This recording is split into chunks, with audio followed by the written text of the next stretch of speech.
in the South Pacific is a little-known island, one so remote that the islanders are entirely self-sufficient.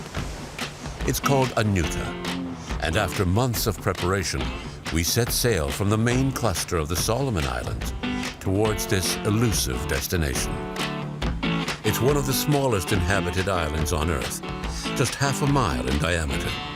It's tiny, but with a population of 300, Anuta has one of the highest population densities on the planet, about the same as Bangladesh. Anutans have no choice but to live in harmony with nature. They've developed ways of exploiting the natural resources in their environment that can be an inspiration to all of us.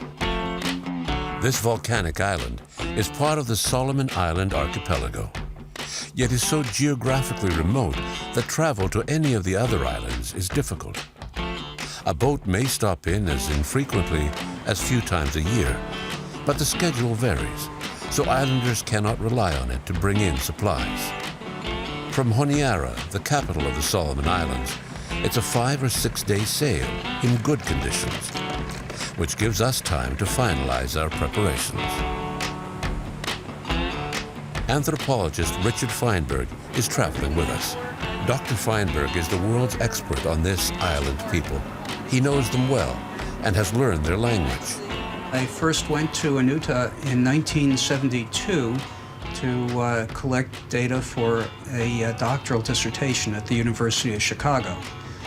I lived there for about a year. I was looking for a relatively unacculturated place, a place where people's way of life, their way of thinking, their way of relating to one another is very different from anything that we would experience in the United States, Canada, Europe. Giving gifts to the chiefs and the clans is customary. Our presents include fish hooks, fishing line, knives, and school supplies. Only 3 groups have ever been allowed to film on the island, and we are fully aware of the heavy responsibility we bear. It's reassuring to have Dr. Feinberg with us. His knowledge and invaluable advice will guide the crew in preparing for this historic encounter. When we get to Anuta, chances are there will be 1 or more canoes coming out to the ship. It may also be that there are a number of people who swim out to the ship. And we will probably have some sort of formal greeting ceremony with the 2 chiefs.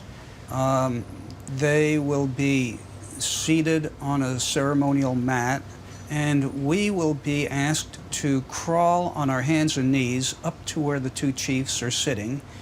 We then press our nose to the knee of the senior chief, one at a time.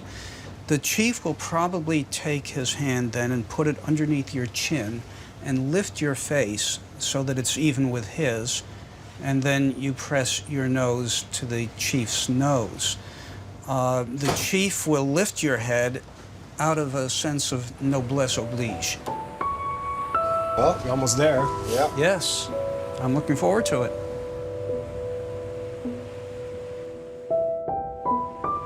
On the morning of our 6th day at sea, there she was, magnificent, like a mirage floating above an endless ocean.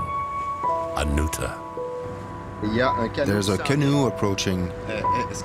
Is Rick awake? Yes. Okay.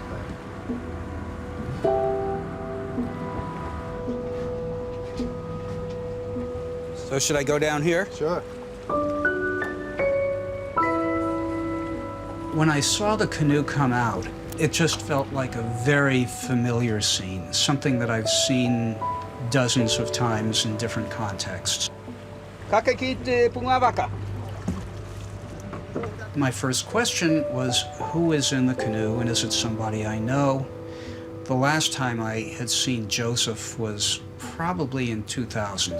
So I didn't immediately recognize him, but I thought he might be the one coming out because his job, in part, is to greet people who come to the island. Hey, welcome on board. Welcome on board. In the movie? Yeah.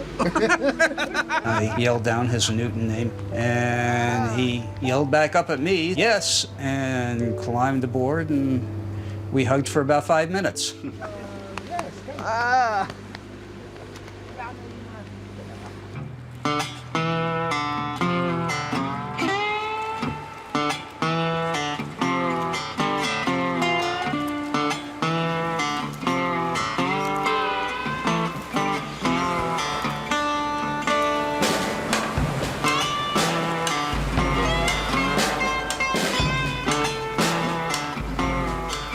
We're rowed ashore in one of their traditional canoes.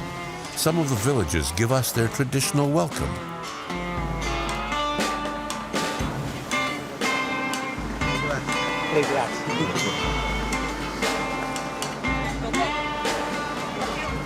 The people who are not part of the Western world, who are living in the present time, are not living fossils.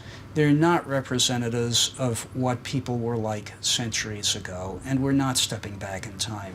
They're very much part of today's world, but they're a different part from what most people with access to televisions have the opportunity to observe. They have children who go to school.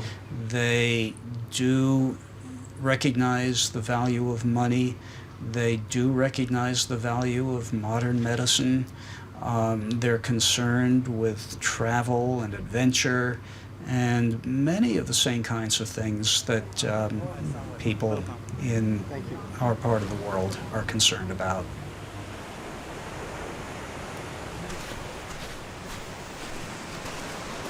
Joseph told me that there are probably 300 people. The population is a serious issue here. Yeah.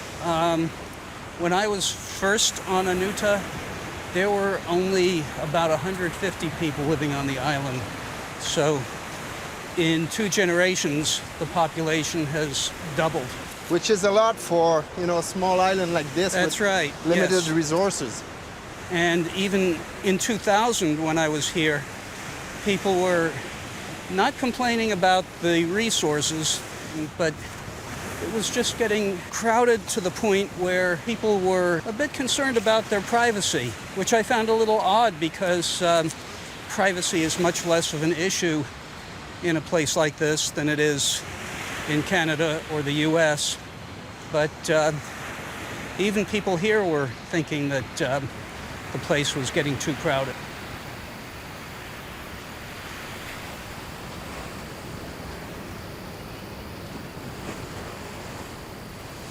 I am delighted to be here.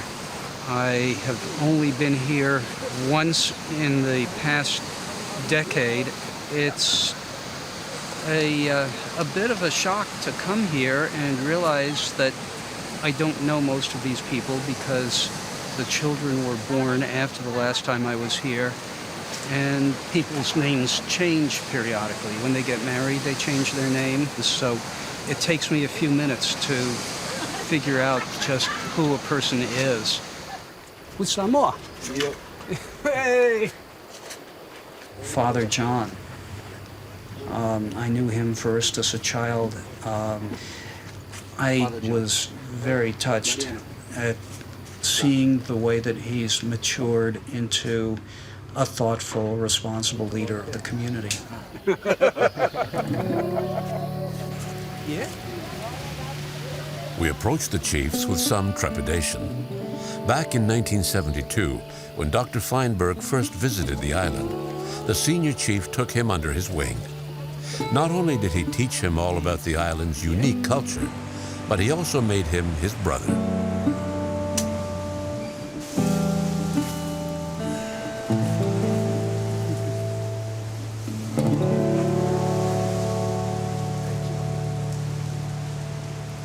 My first feeling was that my brother had aged a great deal since the last time I saw him.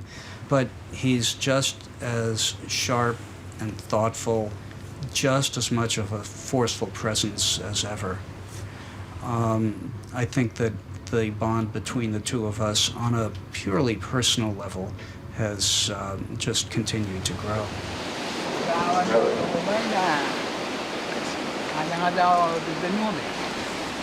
My Canada. Mato Taranga, the maple leaf. When Christmas?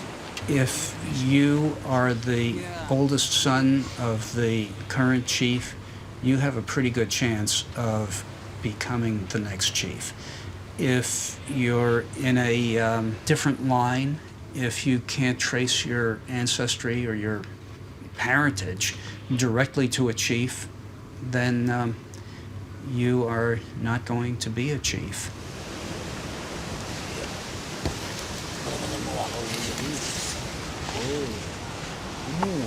In terms of the social structure, there is really a surprising amount that has remained almost completely intact.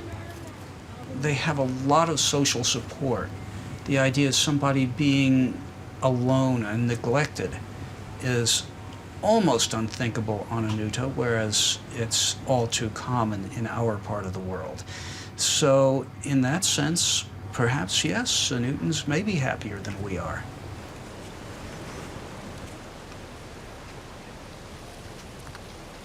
Joseph, an Anutan who has lived in the city and speaks English, will be our guide throughout our stay.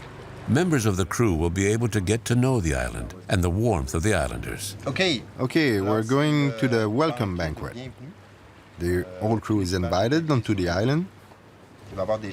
There will be traditional singing, there'll be ceremonial speeches, and then a banquet they've prepared for us. We'll obviously follow Joseph's instructions on what to do, but you'll see it's a very nice village, very well organized. Try to really make the most of the occasion because it's a privilege for all of us to experience something like this.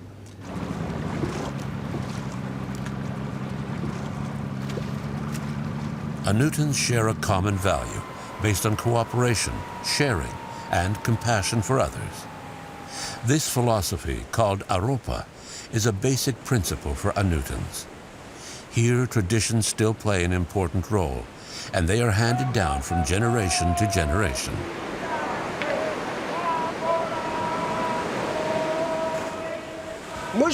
I was skeptical.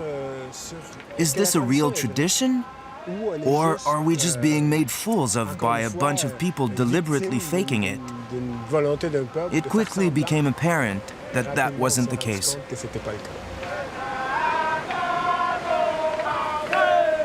Happiness is a major value for Anutans.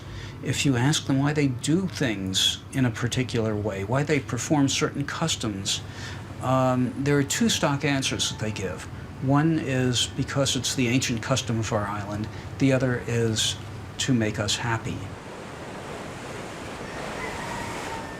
It was a wonderful surprise. We all had a great time. We never expected such a warm welcome.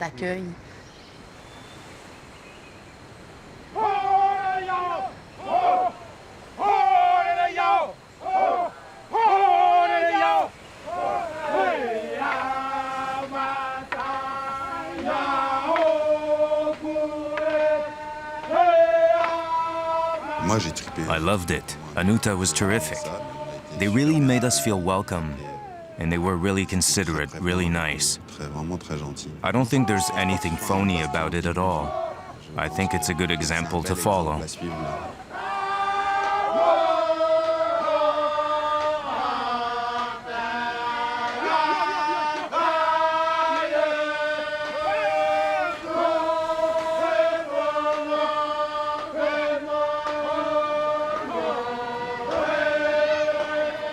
Following an age-old tradition, the 300 islanders came to greet us, one by one.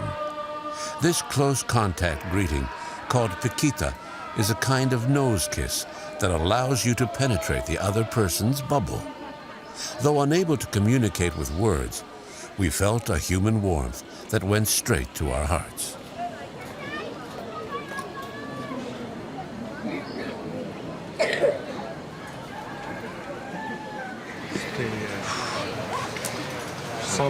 Indescribable. It's very moving.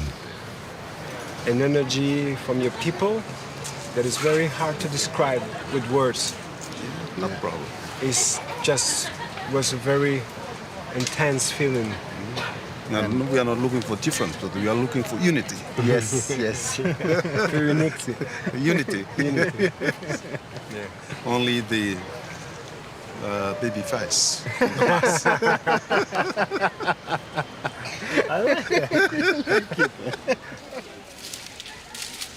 C'est très difficile de mettre des mots. It's hard to put into words because it's so moving, intensely emotional. Bouleversé. I'm still caught up in it. I think the best word, Dès qu'on a commencé à s'avancer dans when we le approached, chant, puis on commençait à as soon as they started to sing, chanter, il y avait vraiment there was really, que toutes les barrières, it was as if sont all parties barriers fell away, de and there was l'expérience. just this experience. Je me suis dit, And I said to myself, just let it go and take it all in. et je me suis mis à pleurer. And I started to cry. Ça fait je sais pas combien de temps qu'on dit qu'on est privilégié. I don't know how many times we've heard that it's a privilege to be here, Je me suis vraiment, but I truly feel privileged. vraiment. Truly. C'est vrai que j'aime bien ce It's true, I like this way of greeting. You fully get who the person is. You're in contact with both the physical being and the psychic entity. Mais en même temps, ça But at the same time, they're very respectful. respectueux. Nice to see you.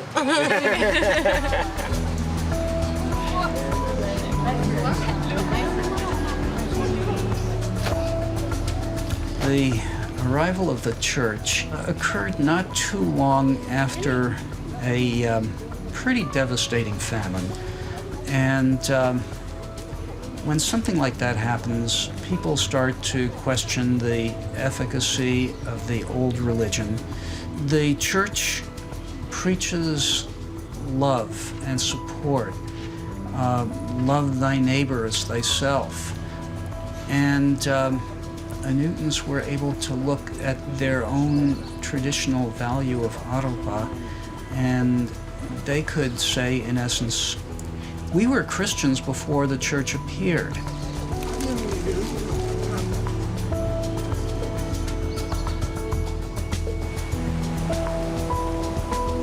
The chief invited us to his leaf house and agreed to speak of the past, about the time not so long ago when life here was very different. Koto tukutukunga ne lalei pe ne kovi it penwane ke manatu.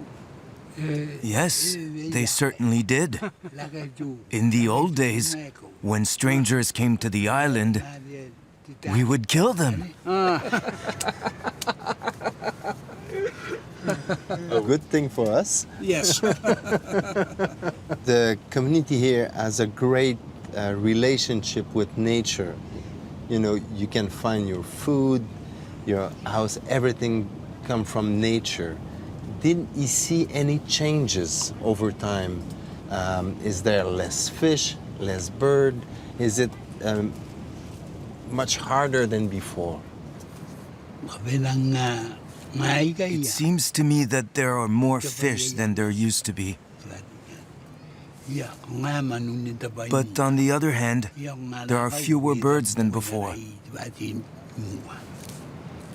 Ko te pāua ne ka langa I te watia I mua rake watia ne pai te onge. Pakapea mo te watia te rotu koitue au ki te penua nei. Kai kaumana tūpoki ki rake watia I anga o nei. There have been famines in the past, but things are better now. I remember one famine when people had to eat dirt to survive. But now that the church has come here, there are fewer famines. Our current God protects us better than the old one did.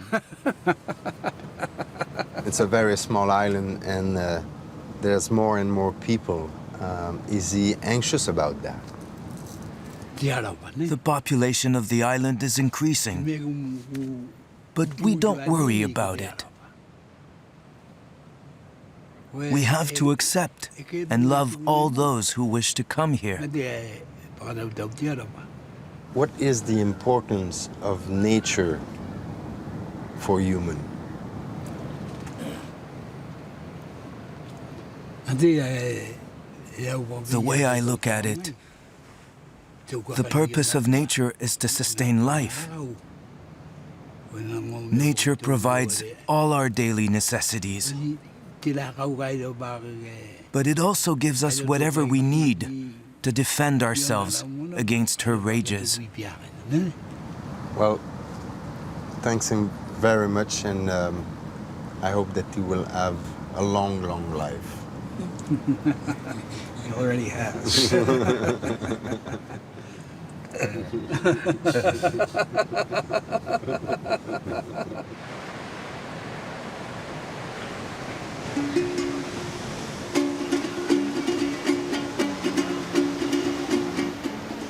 We spent time, lots of time, with islanders who quickly became friends.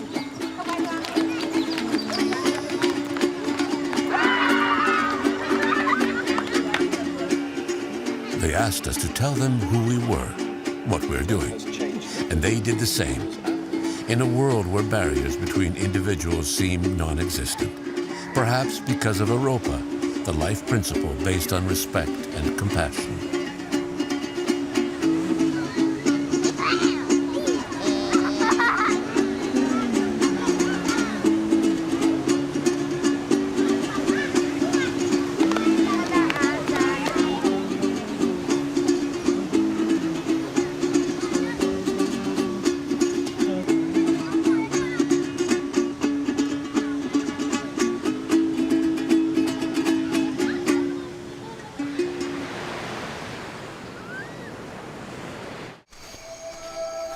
On Anuta, hunting means only one thing.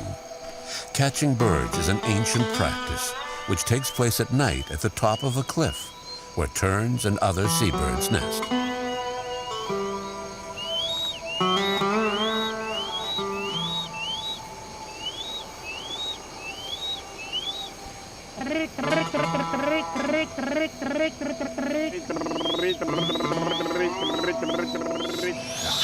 Every hunter has his own way of calling birds.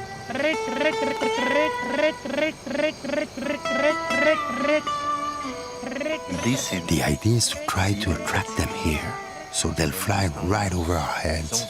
They have long poles with nets at the end. They try to catch them and fly.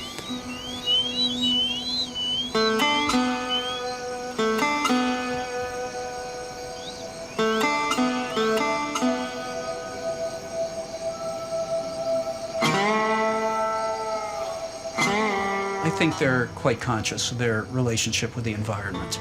There isn't any point in continuing to catch fish or hunt birds if they have as much as they can use. But they also know that the supply is limited, and if they overfish or if they overhunt, that they can damage the supply in the long run, and it'll be a problem.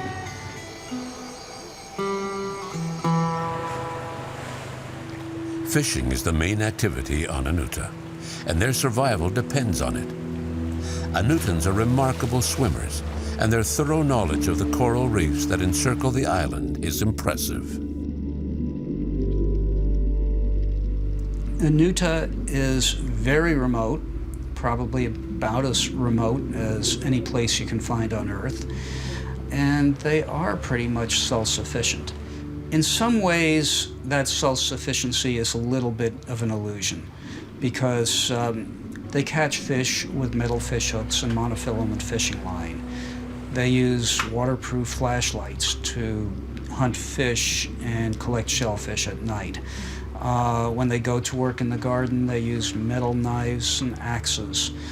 So it's not completely cut off in that sense. Food is incredibly important to the Anutans. Food is connected with the idea of life. We think of somebody dying when the person stops breathing, when the heart stops beating. The Anutans, at least traditionally, regarded the point of death as coming when the person could no longer eat.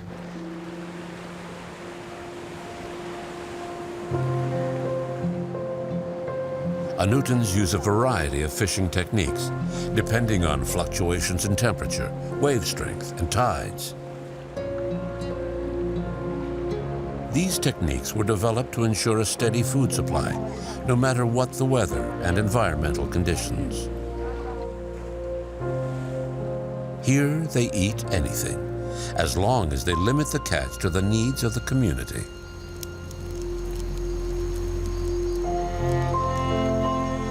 If the population grows too fast, the results could very well be disastrous. There has to be some way of controlling the resident population. Somehow the population has to be kept in balance with what the environment has to provide.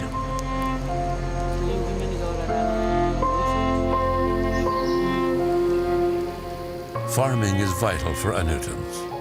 At the top of the island, each extended family has a garden that provides the food needed to feed its members. They mainly grow manioc, taro, and some fruit such as bananas and papaya. Crop rotation keeps the soil in good condition. To ward against famine and natural disaster, Anutans store a paste made of manioc or taro, which ferments in the ground. Called ma, this food can stay buried for several years before being eaten.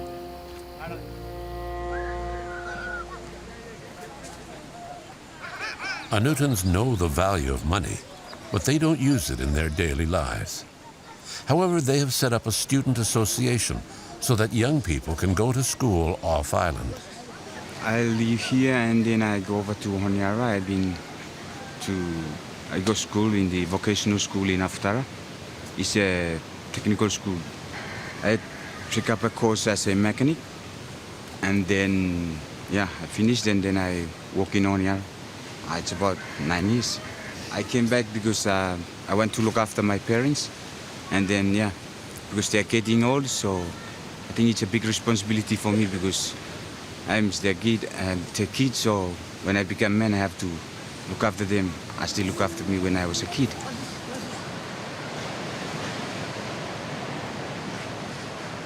Life here is very different compared to town.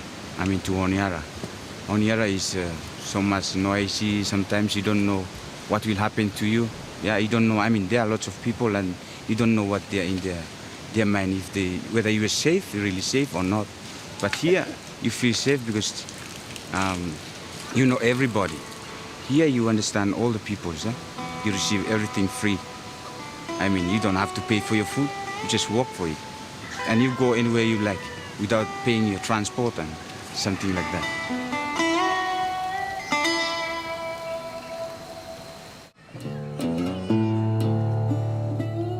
The island supply of large trees is limited.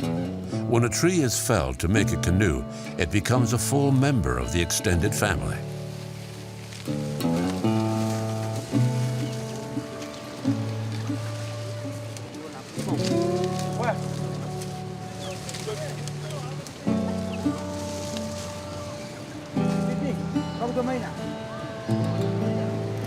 So, Joseph, that was his canoe, right? Yes, this canoe.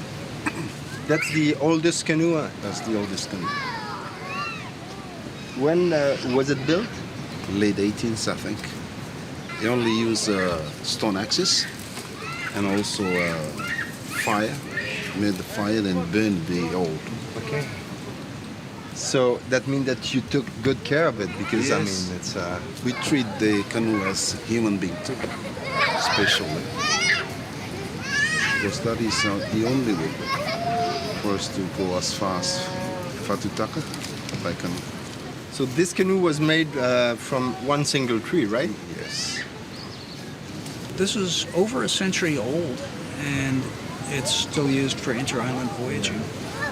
I've never come across any place where canoes are kept this long or where people put this much effort into taking care of them. This is the only way for us to get fish from the sea. If a canoe is damaged to the point where it can't be repaired, they hold a funeral for the canoe. very much like the funeral that they would hold for a deceased relative.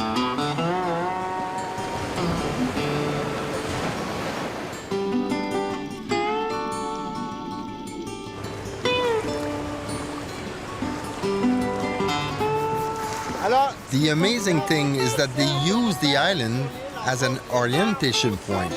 They'll use the trees at the top of the mountain to find their approximate position out at sea.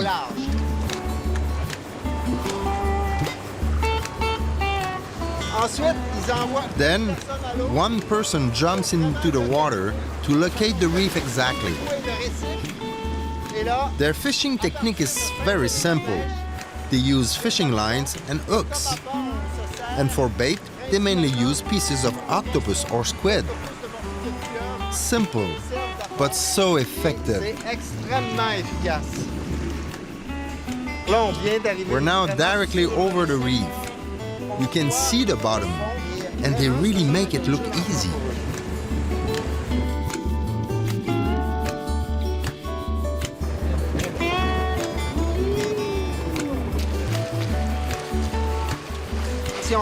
When you see the map they've drawn of the coral reef, you realize that this little island includes an area that's underwater. So for them, the island is not as small as it looks to us. It's surrounded by coral reef that they know very well, and the size of the island extends to encompass all of that. Anutans have mentally charted all the coral reefs and fishing zones in order to manage them sustainably. This vital knowledge, passed down through the generations, is at the heart of their survival.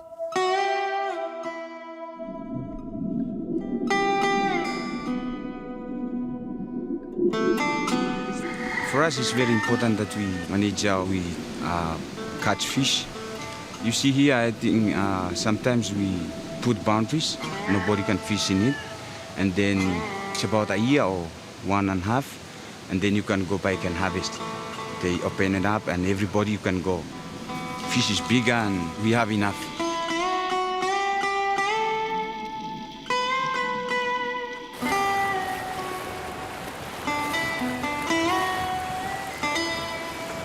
It's amazing to see how fast we can move under sail. It's impressive. Their isolation and enforced self-governance led naturally to sustainable development practices, essential to the survival of all the inhabitants of this ecosystem.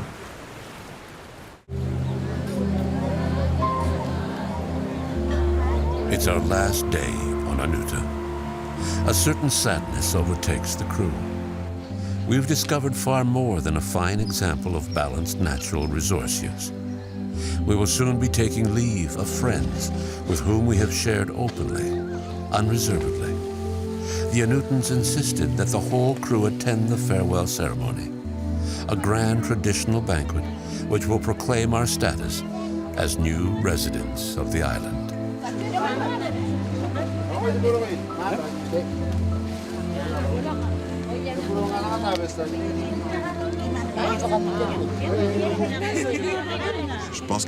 I think everyone was impressed at how warm and welcoming they were. It's not always the case on ships, but we proved we're a good team.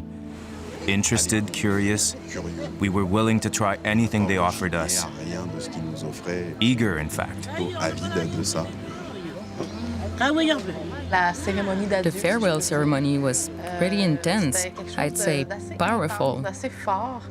Something we'll remember for the rest of our lives. We were a bit worried at first because we didn't know what to expect. But they are an incredibly welcoming people, very open, and it's clear they love their island. Dressed in traditional garb, we start the farewell ceremony by a ceremonial tour of the entire island for a detailed look at our new home, bequeathed to those who have understood and accepted the unique way of life on Anuta.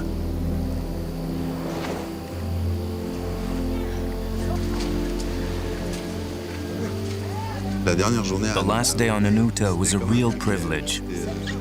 We were escorted by the whole village on a ceremonial walk around the island. As if the act of leaving footprints in the sand would give us a deeper insight into what the island was all about. They wanted us to soak it all in one last time.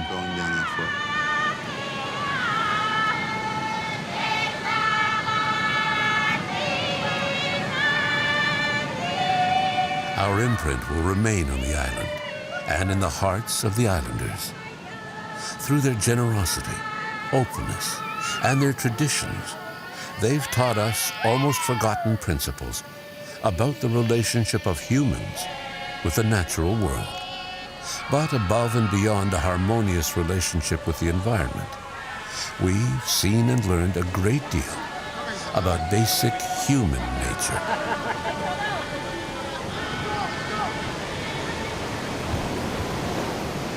In some ways, they don't have a lot of choice.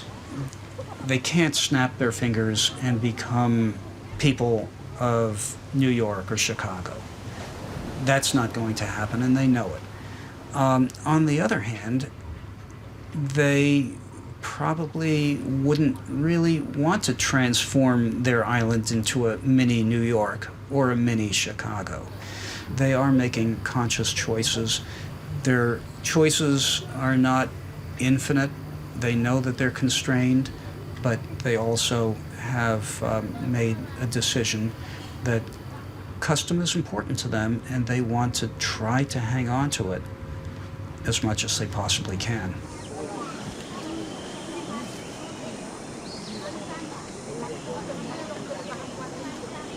We prepared gifts for the extended families, for the children, and for the little island school. A length of fishing line, fish hooks, knives, everyday items that may seem ordinary to us, but that are far more valuable here. In keeping with tradition, we also visited each of the families and ate with them, very much in the spirit of Europa, where everyone is welcomed and treated as an equal.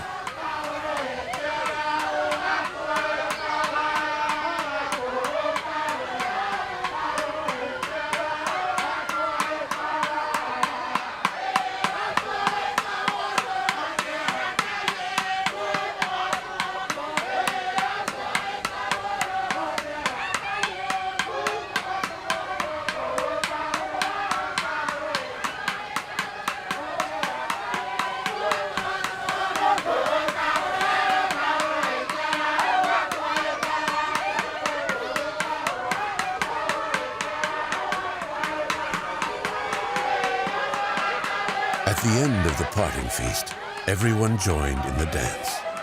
It was a sort of mass revel in which joy and laughter are part of an emotional process that leads up to the lamentation. Traditional belief holds that gathering to weep for loved ones in this way lets people release the pain and sorrow of parting.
There's always a feeling that this could be my last time.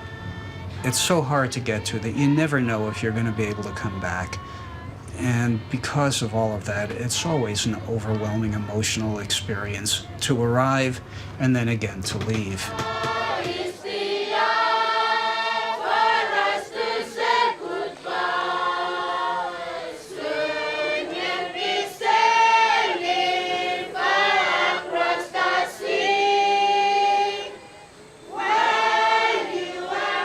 We came to learn about their way of living in harmony with nature. But we're leaving with far more, with a deep sense of principle and values, which we know not how or why have renewed our faith in life.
We set sail for Lamealera, a small fishing village in Indonesia. Lamealera is on a mountainous volcanic island where the poor soil is not suitable for farming. Villagers depend for survival on a centuries-old hunting tradition, whaling. And their main target isn't just any whale. They hunt the sperm whale, the world's largest carnivore that can grow to a length of 20 meters and weigh up to 55 tons. Lamealera is on the island of Lembata, one of the 17,000 islands that make up Indonesia. The earliest written record of this whale hunt dates back to 1643, when Portuguese explorers described it as heroic. People in Lamealera have always subsisted on what the ocean could provide. But with no nearby reefs or shallows harboring fish colonies, villagers must sail far from shore to cast their nets in the deep ocean. For centuries, fishermen rowed out to sea in their frail craft, hauling in anything that could feed the community. But these meager catches were not enough to ensure the village's long-term survival. So they developed a whaling technique using handmade harpoons. But in the early 2000s, a sophisticated new piece of fishing gear was added to the tackle box, the outboard motor. There are now about 30 outboards, and they've completely transformed what villagers still call traditional fishing. Sharks, rays, and dolphins are choice targets, and much easier to catch with motorcraft. While they still use traditional boats to hunt the sperm whale, motorcraft help in various ways. We depend on sperm whales. We do catch dolphins and rays, but without the sperm whale, the community could not survive.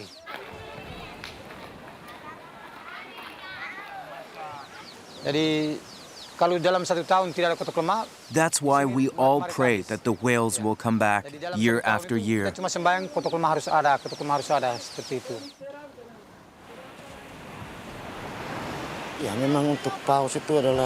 Whales are vital for the inhabitants of Lamealera. Without them, we die of starvation. Long classified as traditional subsistence activities, hunting and fishing in Lamealera are not subject to any quotas or bans on harvesting for the protection of endangered species. This exception to international law has not been reviewed since the hunters began using outboards. Villagers still consider their practices as ancestral activities essential to their survival.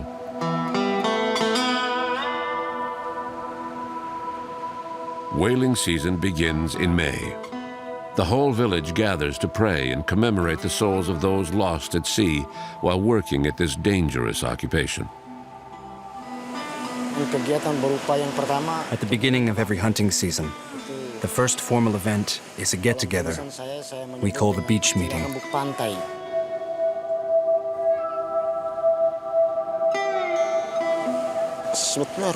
We talk about various issues concerning the hunts to come. We might, for example, spend time discussing which team will harpoon first, second, and so on. We have to agree on that, or it will be a free-for-all.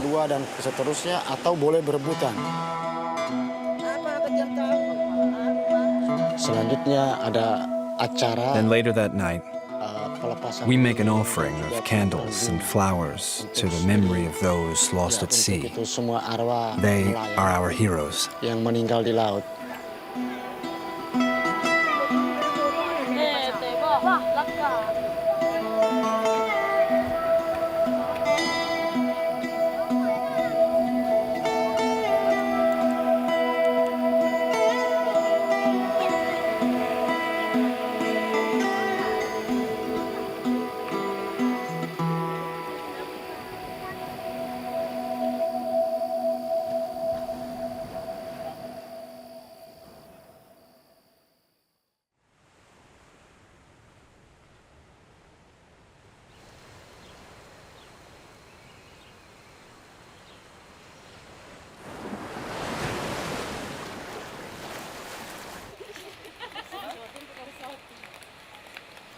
May 1st is the day of the first whale hunt. Musim resmi turun ke laut.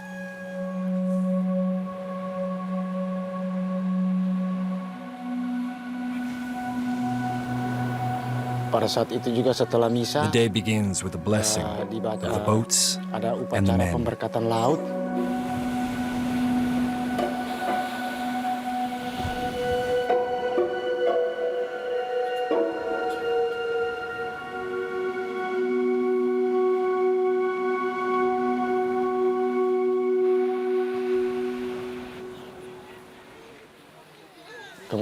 Then all the fishermen go out to sea to do their job.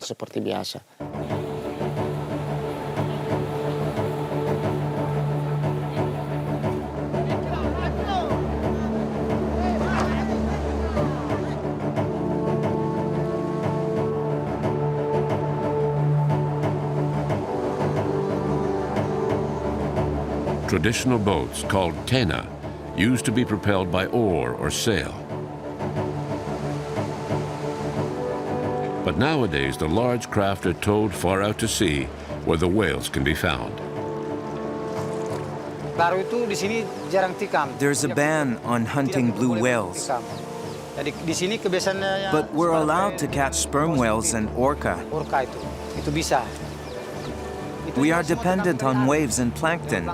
If plankton is abundant and the waves head towards us, then the whales will come to us. If the waves go out to sea, the whales won't come.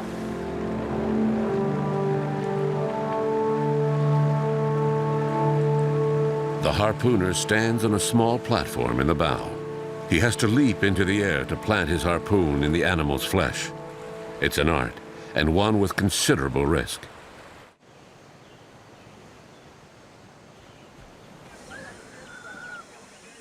It's a difficult and dangerous job, and results in many casualties.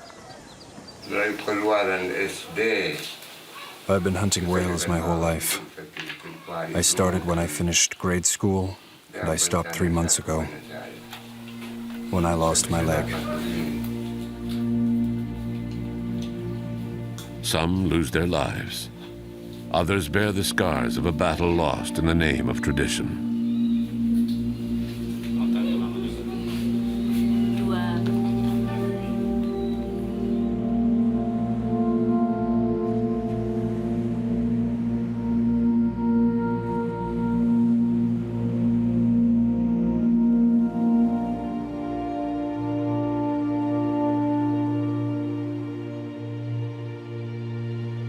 During a hunt, there was a lot of confusion on the boat, and I ended up in the wrong place.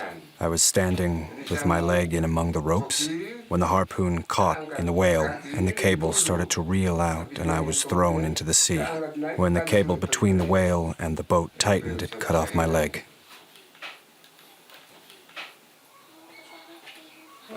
It was a big whale, but we lost it.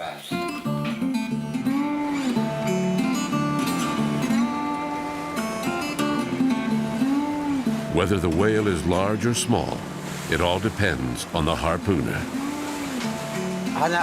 The harpooner is the most important person on the team. If you don't have a good harpooner, there's no point in going to sea. Even with a team of 8, 9, or 10 men, you have to have a good harpooner.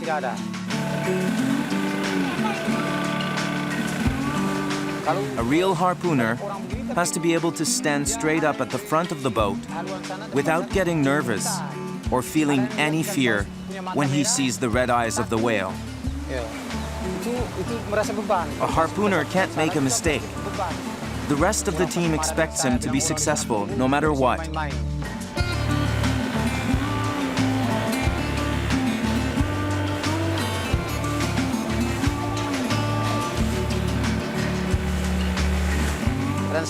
If there aren't many whales and I miss, I feel that I've let the others down. They rely on me.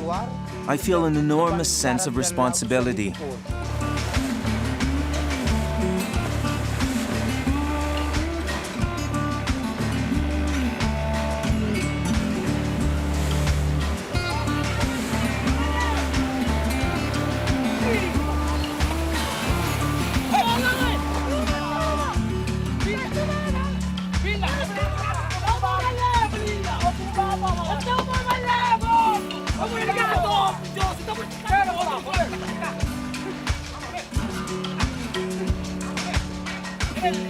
It's a lucky escape for this killer whale. The harpoon fell out, and we're unlikely to see him again anytime soon.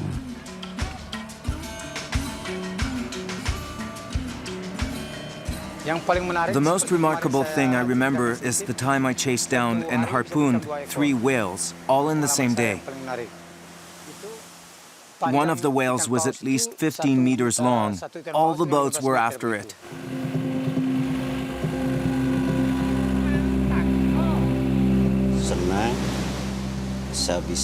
Being a harpooner is a source of pride, mainly because it's a skill handed down from father to son. My father was not a harpooner, so I'm even prouder because of that.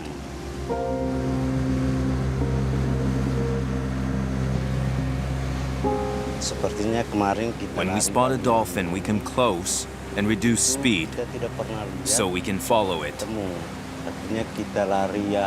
But it's tricky. Dolphins are unpredictable.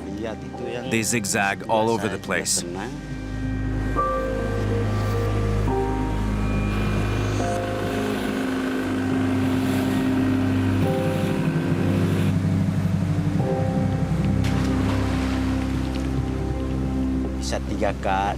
I can catch up to 10 small dolphins a week, but if they're big, probably only 5.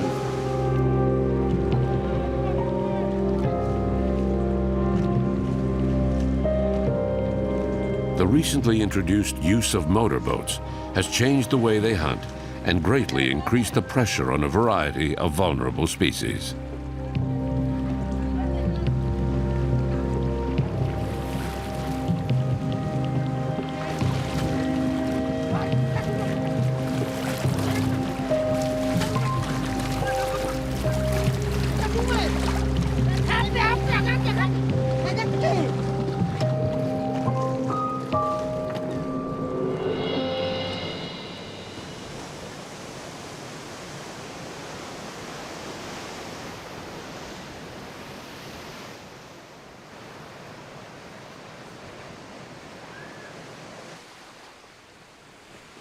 After another day hunting at sea, it's time to divvy up the catch among the crew.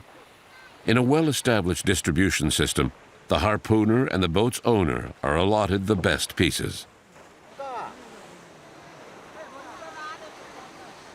Anuta.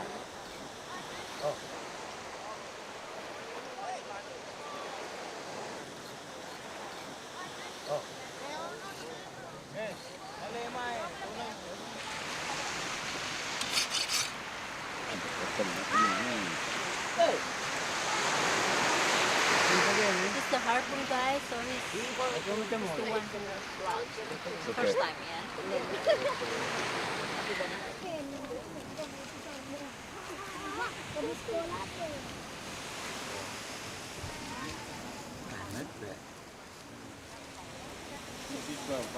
How do they eat that? Is it dry in the sun or? Bagaimana dimasaknya? Dikeringin dulu, baru dimasak? Tidak, langsung ada yang kasih kering, ada yang langsung masak. Not puasa. Okay. They can try it first, but it's more delicious if you just cook it right away. Obviously, for Westerners like ourselves, these images are very hard to accept because we have an almost emotional relationship with dolphins. When we come to places like this, I think we have to set aside our opinions, our Western point of view, to be able to understand this culture, even a little. But it's not easy. The numbers given by the harpooner are food for thought. If this one boat takes 10 dolphins a week, how many dolphins are caught every year by the Lamealera fleet's dozens of boats? And what is the impact on marine species now that motorboats are part of the hunter's arsenal? In this corner of the world, there are no scientists to track population numbers. Don't you think you're hunting too many dolphins? No, not at all. There will always be dolphins. Fishermen believe that their God knows what's good for them and would not put all these animals in their path if it wasn't right.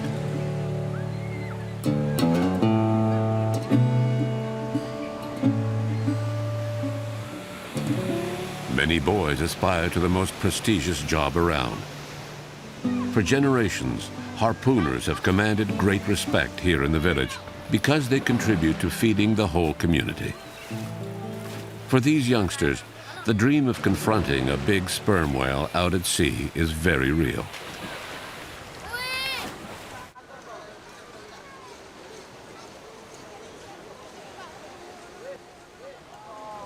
This is a day for celebration because they've just caught a young sperm whale.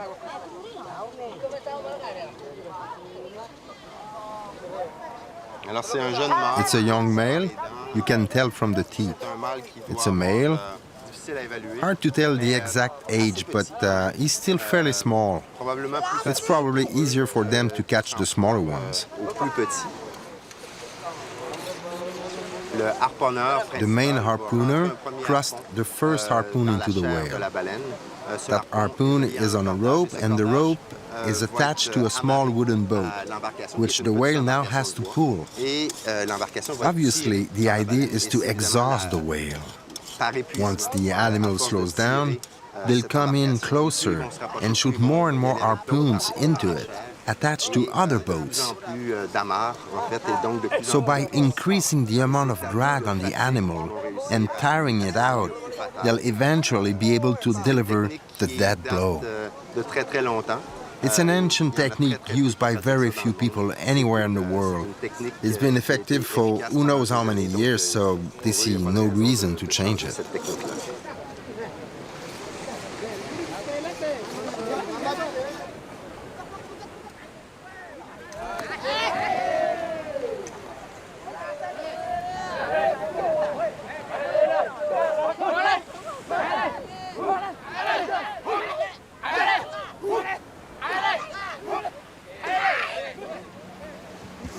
We heard it was a difficult hunt. Is that so? Yeah. Yes. It was very tough. 2 of the 11 boats tipped. It took us an hour and a half to get the boats back in position. Other harpooners had to jump in to lend a hand. It was a difficult hunt.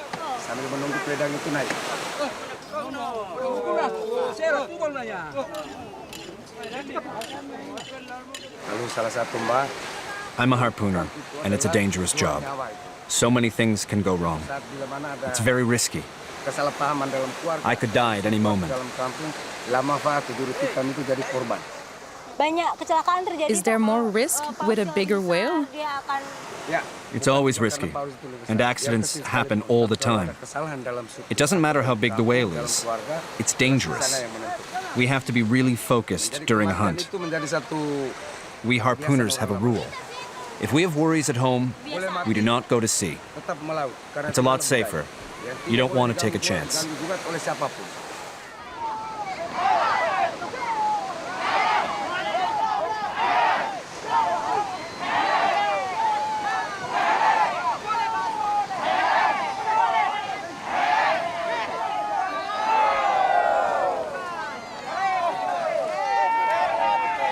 How many whales did the village caught this year?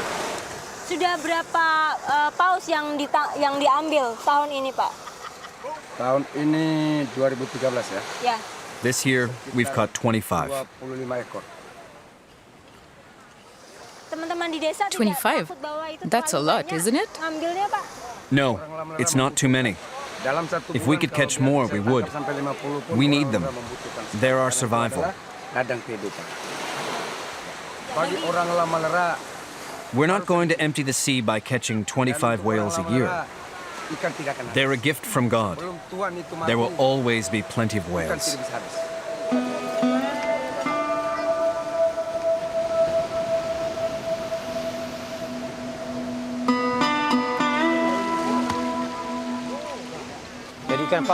We use every part of the whale. Nothing goes to waste. That shows just how much we need them.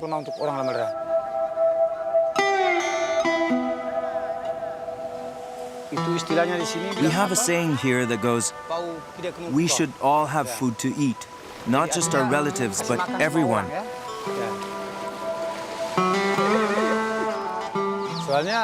When the pieces are cut out, the women roll them in salt and then hang them to dry. That way the whale meat will keep for months.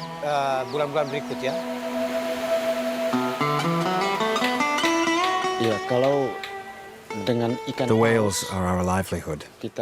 We depend on them. A single whale will feed the community for a month.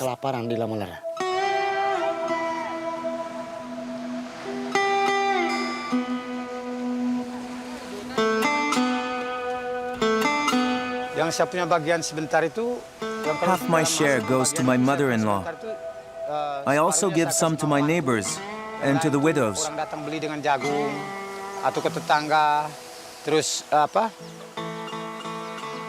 We also traded for corn. 1 platter of corn for 3 strips of whale meat. Sometimes we also traded for bananas and manioc.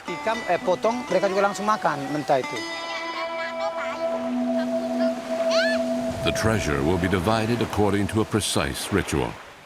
The crew that first harpooned the whale claims the choice pieces, but the whole community benefits from this manna from the sea.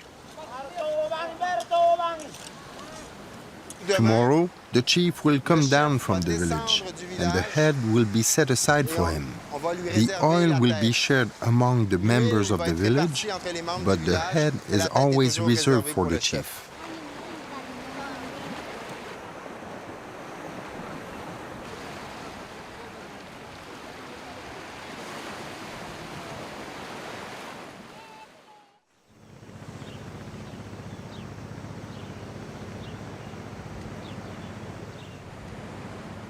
The next day, the villagers begin cutting up the sperm whale's head, which contains the precious spermaceti.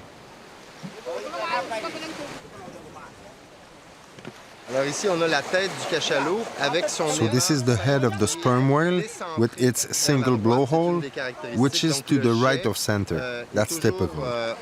So the blow is always at a slight angle. They will cut off the part of the head that contains the spermaceti, a very valuable oil. Sperm whales are part of Odontoceti, or toothed whales. They have only one blowhole, unlike baleen whales that have a double blowhole. The blowhole is off-center, and within the structure is where you find the spermaceti oil. When the whale is alive, its internal temperature is 37 degrees Celsius, so the spermaceti is in liquid form. Originally mistakenly identified as the whale's semen, the name sperm whale is derived from spermaceti whale. But below 30 degrees, the spermaceti solidifies into a spongy wax. The sperm whale controls its internal temperature and can alter the density of the spermaceti organ to act as ballast when diving. The oil can be burned in lamps and was used to light village houses right up to 2006, when electricity reached Lamealera.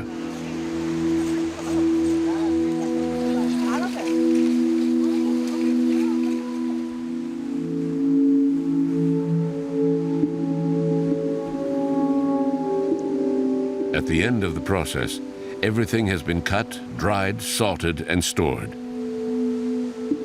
All that remains of the animal are a few bits of skeleton that the tide will soon wash out to sea. Life goes back to its usual slow pace until the next whale kill. This was the 25th sperm whale killed in just the last 4 months. At a conservative estimate, we're talking about several tons of food per slaughtered whale, in addition to the dolphins, rays, sharks, swordfish, and other fish caught every day. Yet, the total population, including the surrounding area, is no more than 2,000.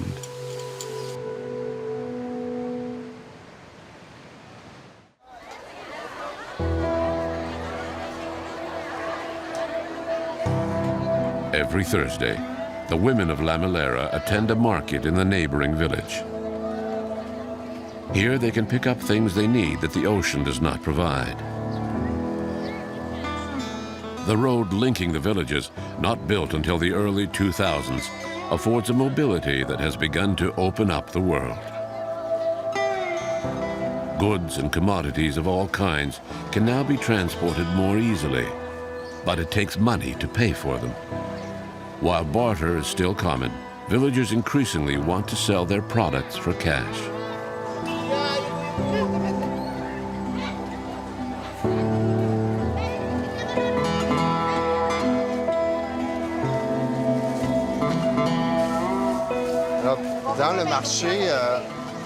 In the market, we figured that a package of whale meat like this, that contains 2 or 3 pieces, is worth about $1. So whale meat is not worth much compared to other types of fish or even some vegetables that are not very common here, like carrots. But what doesn't get sold, the woman will try to barter for something else.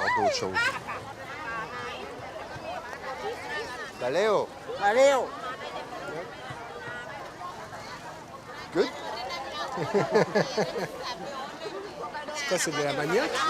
She's traded this for a root vegetable, and she'll do the same here.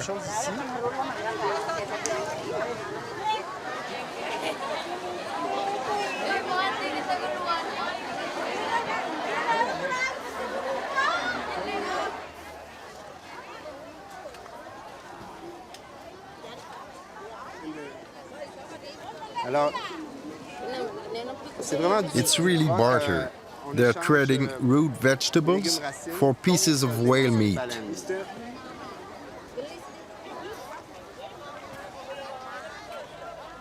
Not so long ago, whale meat was the basis of the local economy. But access to modern equipment and the free circulation of goods have altered life on this Indonesian island. Motorboats now set drift nets that catch vast numbers of fish.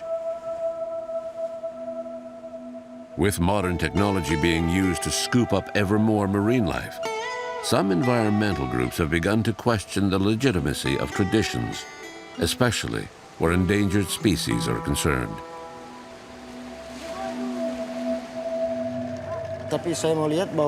When I look back and compare the situation now to previous years, I'd say the catch has really gone down since the late 1980s.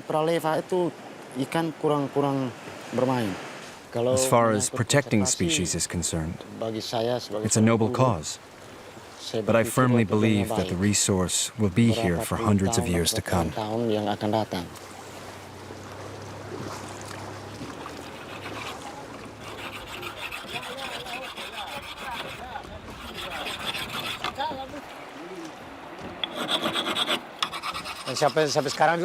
We've always lived off what the sea gives us, and that includes whales.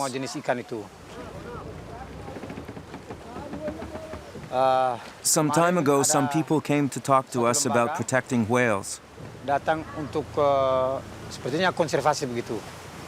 But no one on Lamealera agrees with them.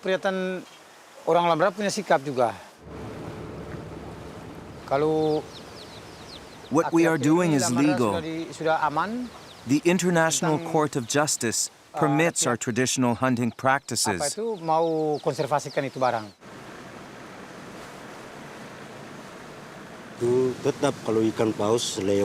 We fishermen work very hard. Sometimes we work almost 24 hours a day. We will never stop hunting the way we do, the way we've always done.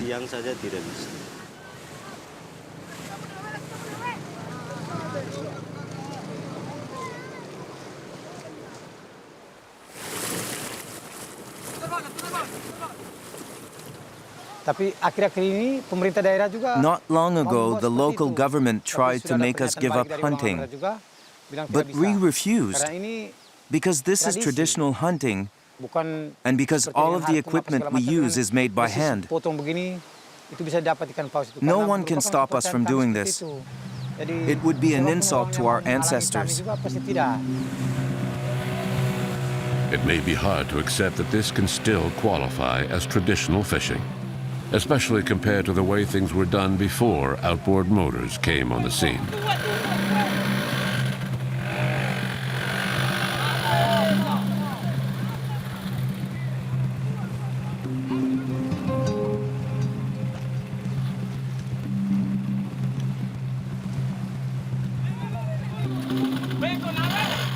They chase a killer whale, but the animal is fast.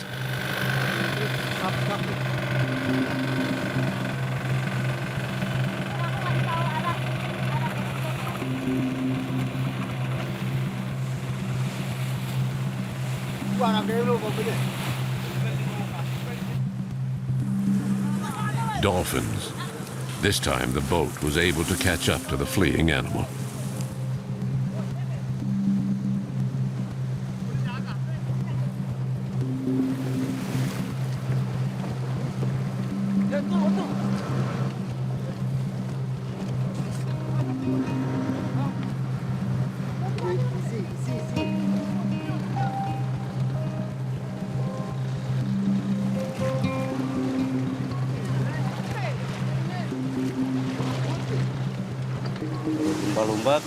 When we go out to sea and harpoon a dolphin, what we see is not a beautiful, intelligent animal. What we see more than anything else is an animal that, once we get it back to the village, will feed our families.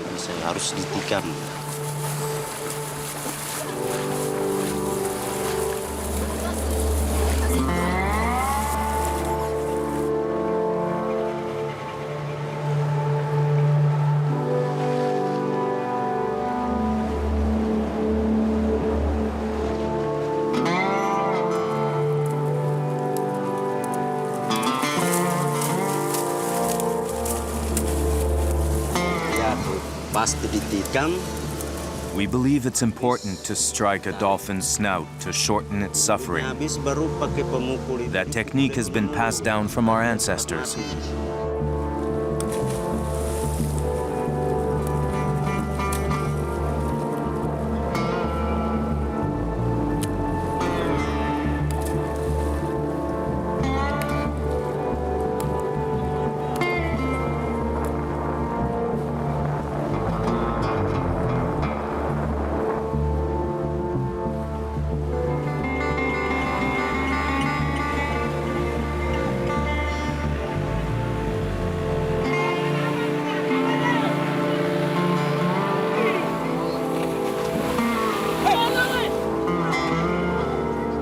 During one maneuver, disaster strikes. The motorboat has struck the harpooner, causing a serious head injury. John, can we go to Landoni because the local hospital nearby, like just in front of our boat? Oh yeah, okay.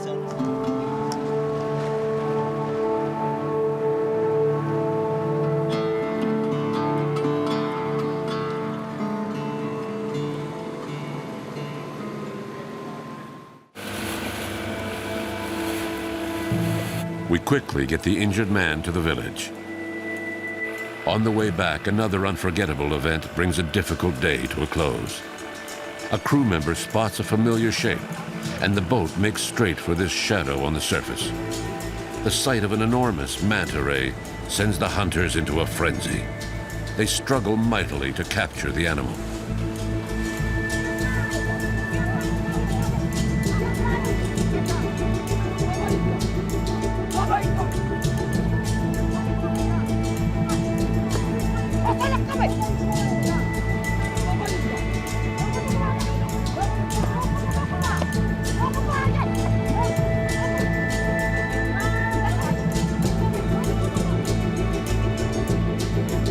Since we arrived, we've been wondering about middlemen, foreign buyers who might be reselling some products of the marine harvest.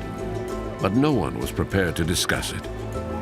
The standard response was that what happens here is subsistence hunting and fishing, not commercial. Our rescue of the wounded harpooner may explain his sudden and surprising willingness to talk. For us, manta rays are a better catch than dolphins. In addition to their meat, there's also their gill rakers. The gill rakers bring in a lot. We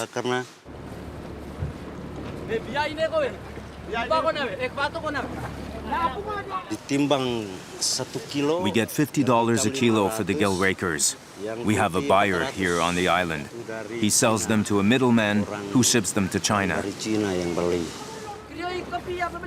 For shark fins, it's different. We have another buyer who ships them overseas. We get a lot of money for them too. We know that Chinese importers pay a great deal of money for the gill rakers. Did you know that the manta ray gill rakers you sell for $50 a kilo go for $500 a kilo on the market?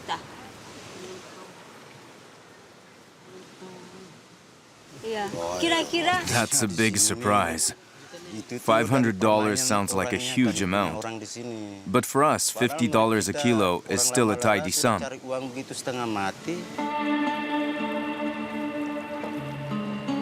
The devastating effect of middlemen is well known. We've witnessed it firsthand in several countries we've visited, where locals sell products to international buyers for resale in Asia.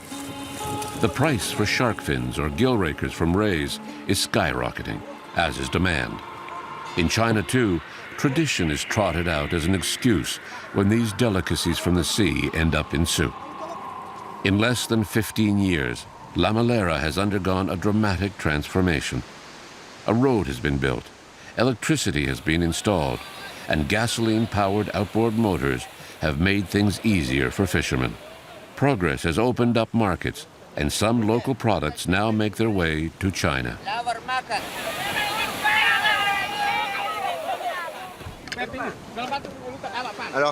So it's been a good night's fishing on Lamealera.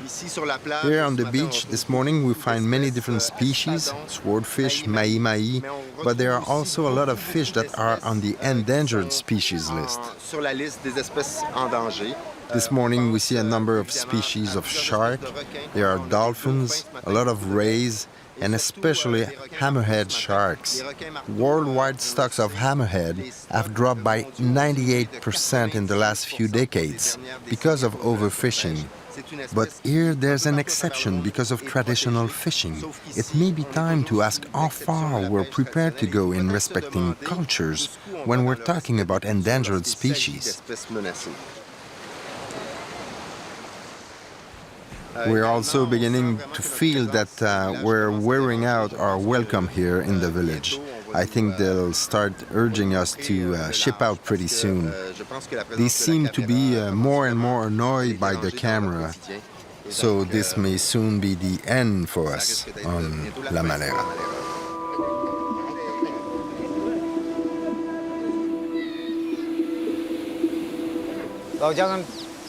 In the US and in Japan, they use modern industrial fishing methods that really do endanger whales. That's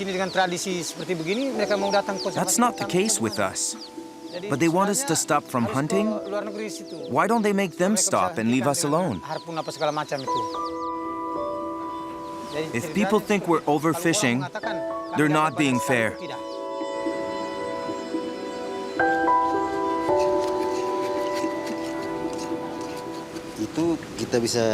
We go to sea to hunt in a traditional manner. We hunt and fish whatever we can find.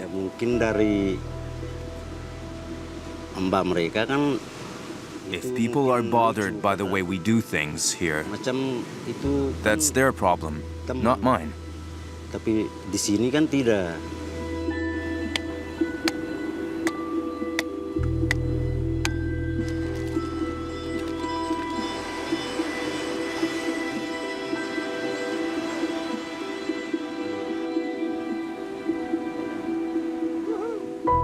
Our point of view usually depends on our values and our culture. It's easy to condemn, and for many of us, often our first instinct. But putting an end to the whale hunt will have major social consequences here. On the other hand, can we accept the status quo with no scientific tracking and oversight? Beyond any ideological position, one question remains fundamental and universal. How far are we prepared to go in harvesting species that are threatened with extinction?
We set sail for the island of Sumatra.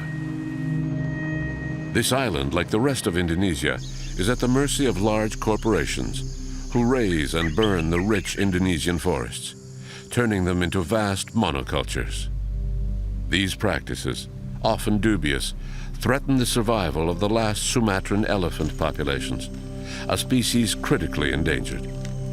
Over the past 75 years, 80% of the population of Sumatran elephants have disappeared.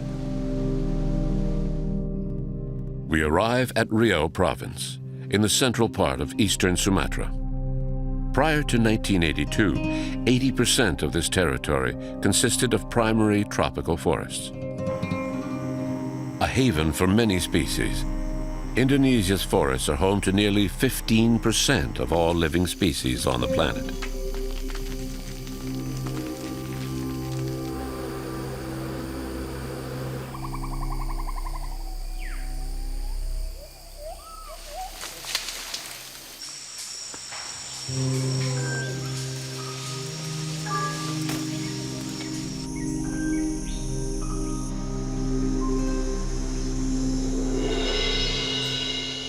In the 1980s, the Indonesian government gave most of its forest concessions to large companies that have raised, burned, and converted it into monocultures. Today, the production of palm dominates, but the land is also used for lumber and pulp and paper production. Over the past 25 years, 70% of the elephant's territory has been destroyed. During our trip in Indonesia, in both Borneo and the island of Sumatra, we've seen ancient forests cut down and really ravaged land, where all the water was removed from the soil to dry out and eventually give way to monocultures that are now the basis of the Indonesian economy. Companies producing palm oil ransack the forests and the valuable peatlands of Sumatra in order to develop palm plantations, which now stretch out as far as the eye can see. Recently, other concessions were granted to large corporations, and if nothing is done to stop this massacre, there will soon be no more of this pristine habitat for the species of Sumatra.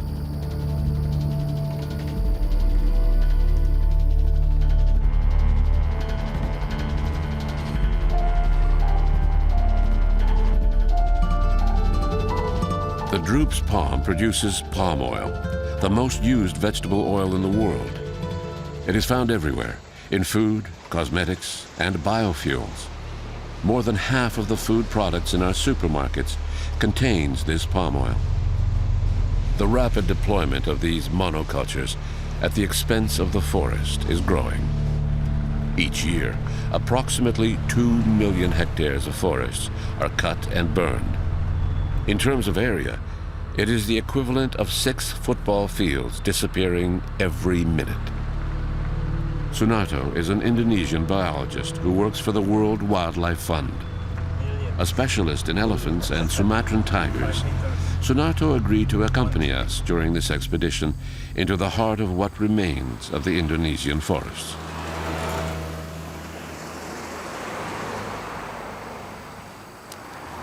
Wow. Yeah, look at this. These trees look older than the other, right? Yes. Many are just recently planted here. You can see here the age or the height of the plants are different from the place over here that we can tell. All that was forest before, not a long time ago. Yeah, until 1982, more than 80% of the land of Riau province was forest until 1982 also. And you can see here the smoke over there. Yeah.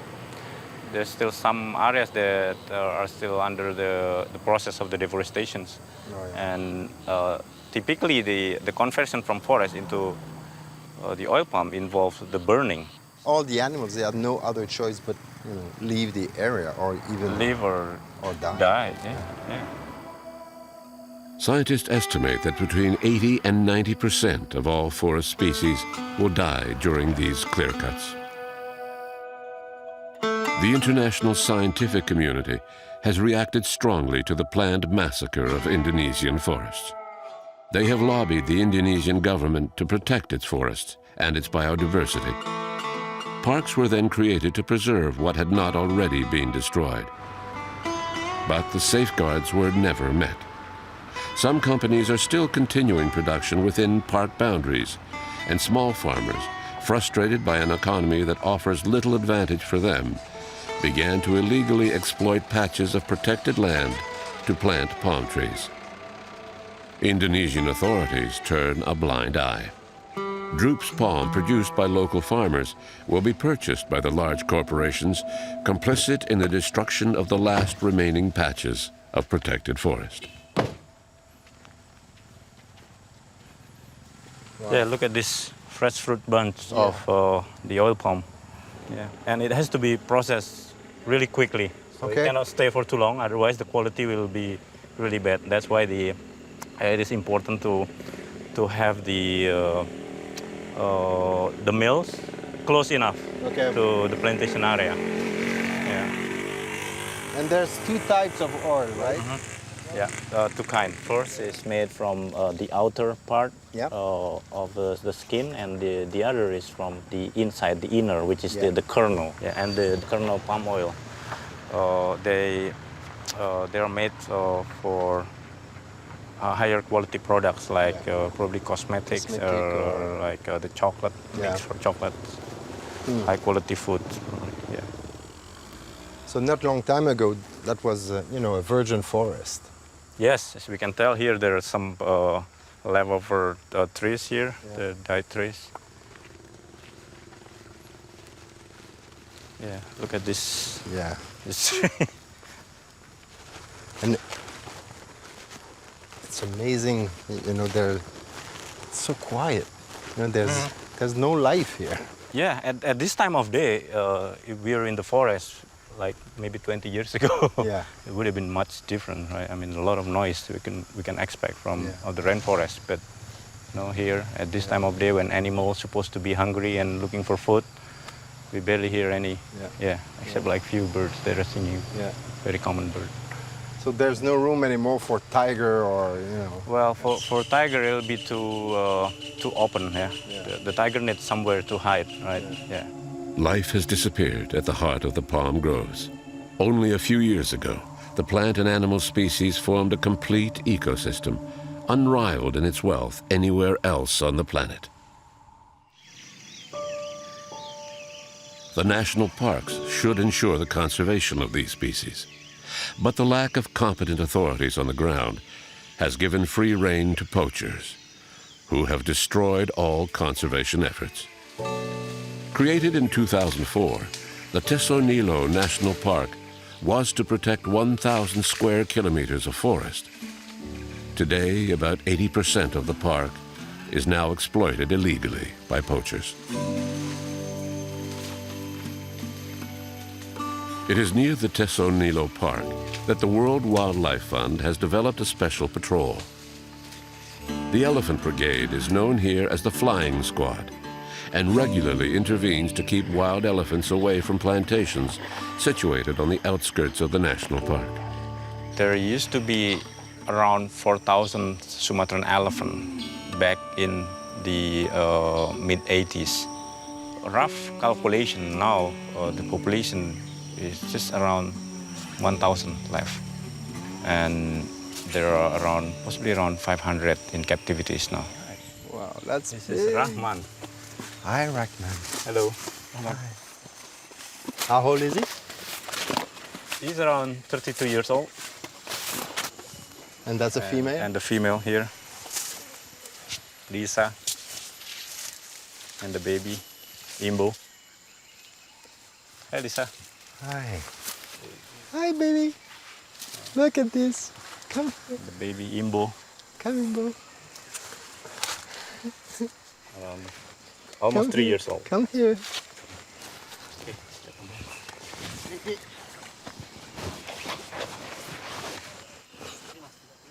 All right. Yeah. Great. You okay? Yeah, perfect. Good. Okay, we can go. Jalan. When did you start the flying squad? Well, we started the early 2004. And what was the goal of the flying squad? The initial goal was pretty simple. We faced a lot of problems of human-elephant conflict where a lot of wild elephant come outside of their habitats because of the increasing area becoming plantations. Yeah, because they don't have anywhere to go anymore. Yes, and having this squad where we train the elephants to chase the wild elephant back to their natural habitat will help reduce the conflict and reduce the victim from both sides, humans and the elephant at the same time. And mind your head here, the gate is not that high compared to the elephant. Well, your elephant is much bigger than mine, actually. Yes, and I have to do this to make me safe. It's tough being elephant here in central Sumatra, especially in Baleraja, where their habitat is almost totally converted into oil palms. Despite the situation, they still are surviving.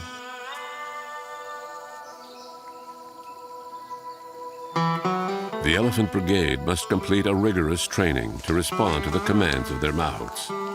A special relationship based on respect and mutual trust is essential to enable the patrol to act effectively in all situations.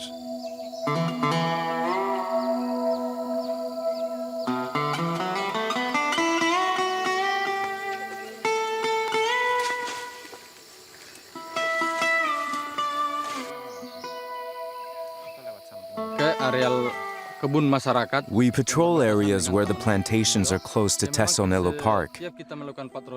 We try to prevent elephants from entering plantations and destroy everything. That is why we use guns. The noise frightens them and makes them flee. Without the intervention of the patrol, conflict escalates rapidly, often resulting in the deliberate poisoning of elephants that threaten plantations. Poisoned fruit is used as bait and gives the elephants no chance. They die for simply wandering onto cropland. The victims are many, and the education of the locals would perhaps be the only salvation for the last wild Sumatran elephants. Not all villagers prey on elephants. We should be able to treat them the same way we treat humans.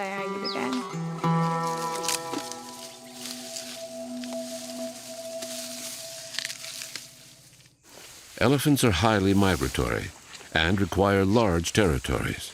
They form herds that can reach up to 15 individuals. Even within the park, elephants are increasingly confined because of illegal logging. They sometimes venture into cultivated areas, creating problems with squatters who want to protect their plantations. When the park was established, the park was already in a very bad condition at that time. So basically almost like land of nobody, and that's why these encroachers started to come. So the encroachers that were already there at that time become even more rampant because they possibly invite more people, and now almost 80% of the area is now gone and turned into oil palm mainly. Duduk, Bro.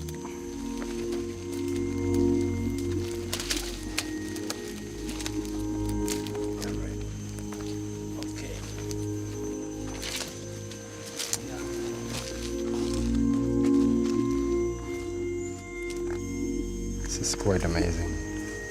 Yes.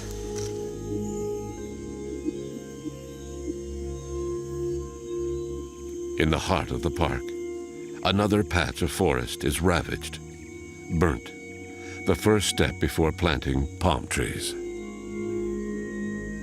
Who did this? This area, what I heard is done by the local people here, not far from this area, that they still believe that this area is still part of their customary land.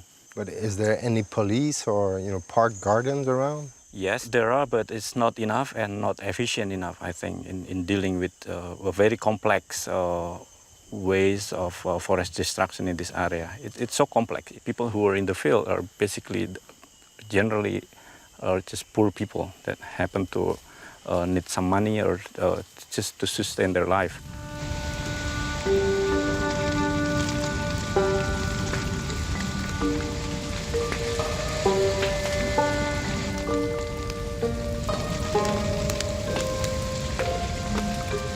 process not only caused the deforestation and the degradation or even extinction of some species, but also the smoke, for example, when during the dry seasons, there usually the area is full of smoke, and we also suffer from smoke even for the people in the cities, even the neighboring countries also suffer from smoke because of this kind of process.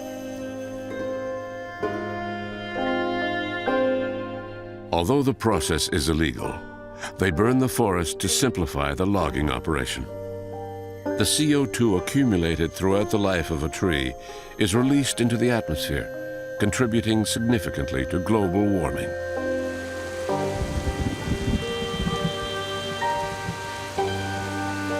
To help protect the last wild elephants, Sunarto's team used collars to track their movements. Hey, we've got the coordinate for the elephant. Oh yeah? Yeah. It's here. This is where the elephant is, and our camp is here. So it's not too far. So it's about 1 hour drive. So should we go? Yep, I think so. The sooner the better. Great.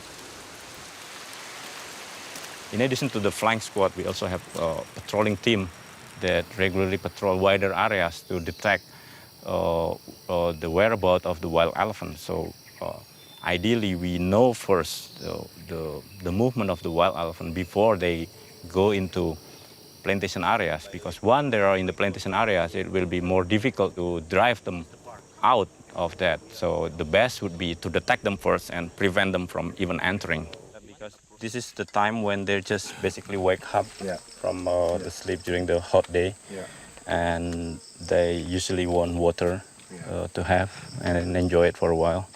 So yeah, that's the situation. Okay. All right.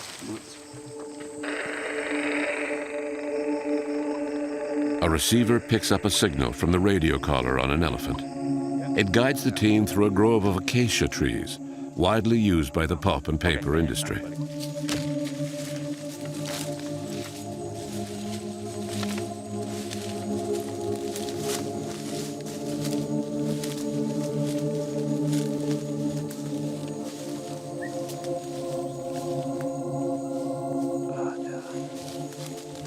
No doubt, the feces are fresh. We are on the right track. Kedengaran detak-detak.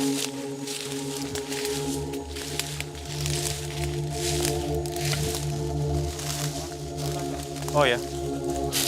Oh yeah. An elephant has come to eat the fiber just under the bark of this tree. This kind of damage provokes the ire of the plantation owners.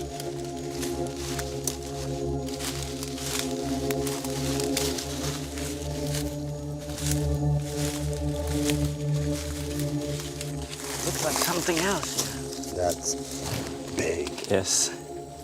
It's not a small elephant. Although this is not the biggest. We used to have a bigger one, but yeah. That's pretty big. Look at this. Yeah, step on it. Feel it.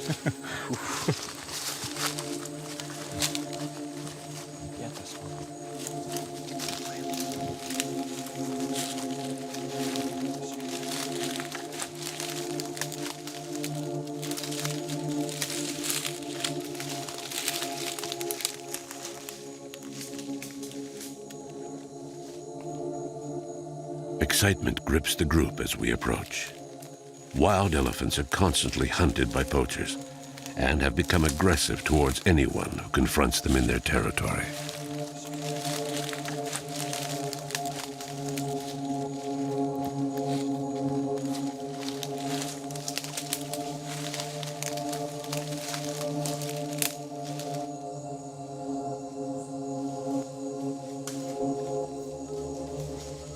There it is, so close.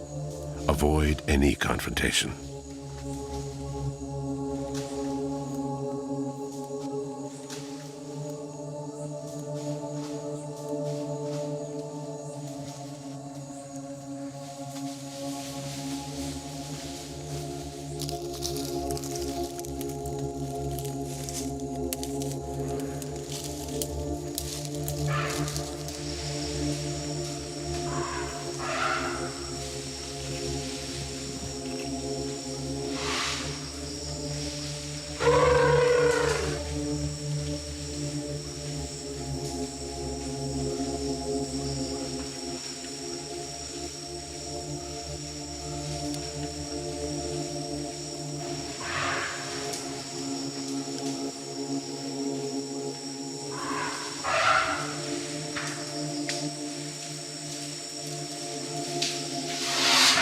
It's a funny feeling when you are in front of them because there is a lot of emotion. We are facing a huge beast, and at one point, there was an exchange of eye contact. We didn't know whether to stay or run away, but the feeling is quite difficult to describe. A mix of fear and mutual respect, all in one look. It's really fascinating, an unforgettable moment stuck in my memory for the rest of my days. It's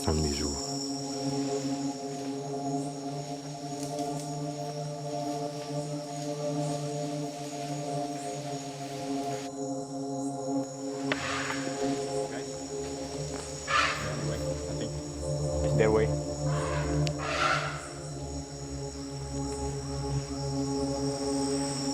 In the end, there were 13 of them. It was pretty amazing, a truly incredible moment, a unique instant, because these elephants, they are wild and of course, they don't want contact with humans. And thanks to our guides, we were able to follow them. It was really an amazing moment.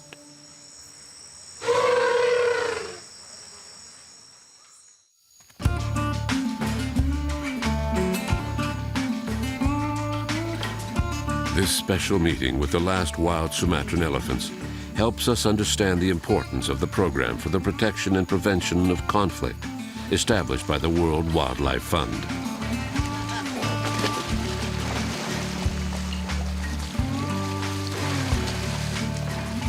The success of the Elephant Brigade is based on close ties between the animals and their mounts. The daily bath helps build these essential links between elephants and their mahouts.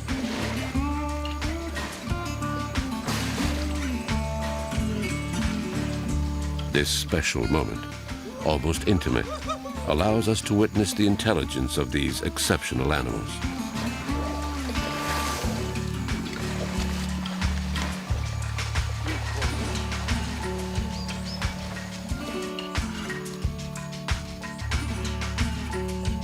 To protect the last wild elephants, the flying squad regularly patrols the boundaries of Tesonilo Park to prevent potential conflict between farmers and animals on the move.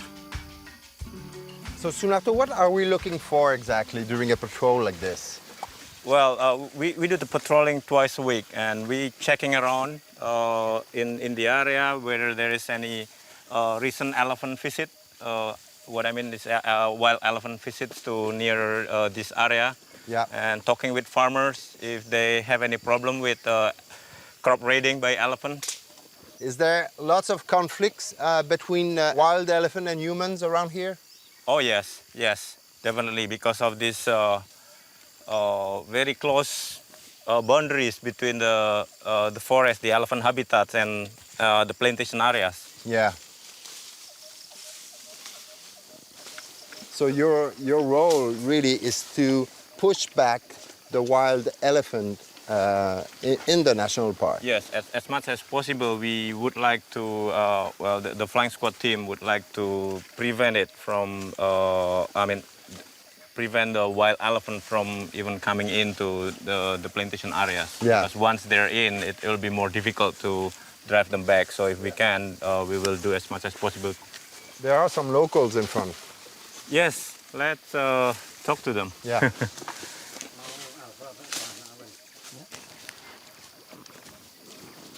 All right.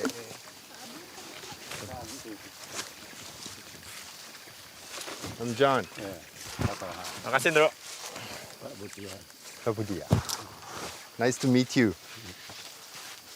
Pak, pagi, Pak. Selamat pagi. Atau Pak. Ya, selamat pagi, Pak. So, Sunarto, did they have any problem with elephant here before? Did they see elephant around? Pak, di sini gajah liar pernah datang nggak Pak ke kebun Bapak di sini? Sering juga, cuma satu-satu. Yes. There is one that wanders around here regularly, a large male. Kerusakan yang ditimbulkan seperti apa, Pak? Yes, he's caused damage in rubber plantations and also destroyed clusters of palm trees. Despite this, we have the utmost respect for these elephants. They are a bit like our grandparents. And can we see any damage around here that wild elephant did? Ada bekas-bekas kerusakan yang disebabkan gajah nggak Pak di sekitar sini? Walk on this side. You will see. Sana Pak. Let's go.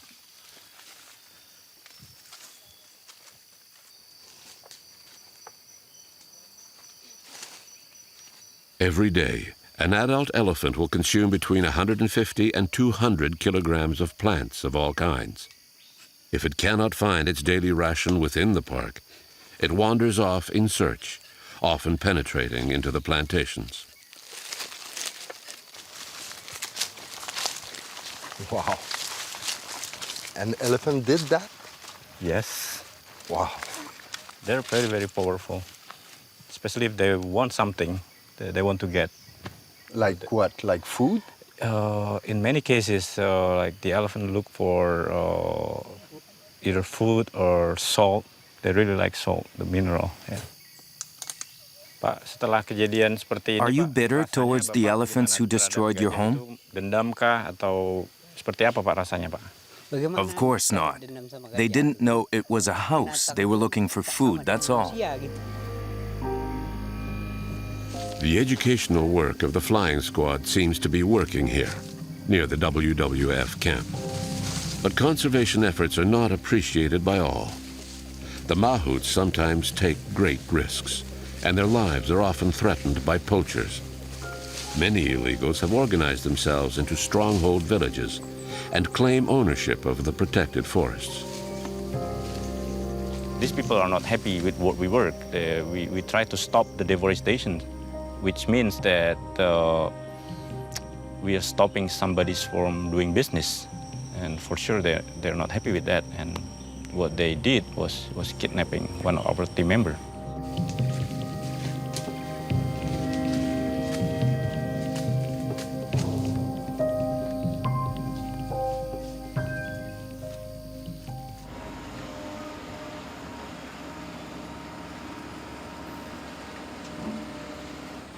The destruction of the habitat doesn't only affect the populations of wild elephants.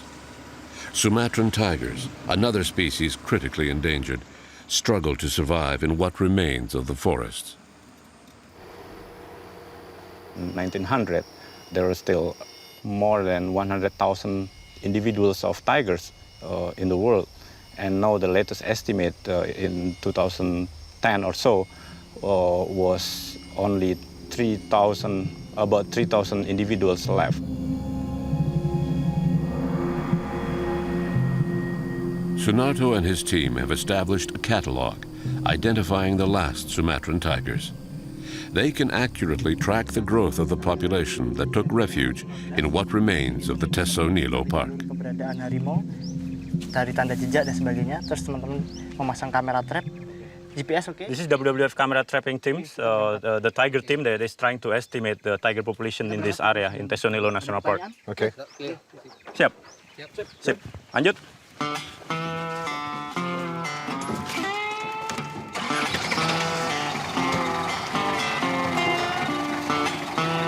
Oke, semua siap? Oke ya, lanjut.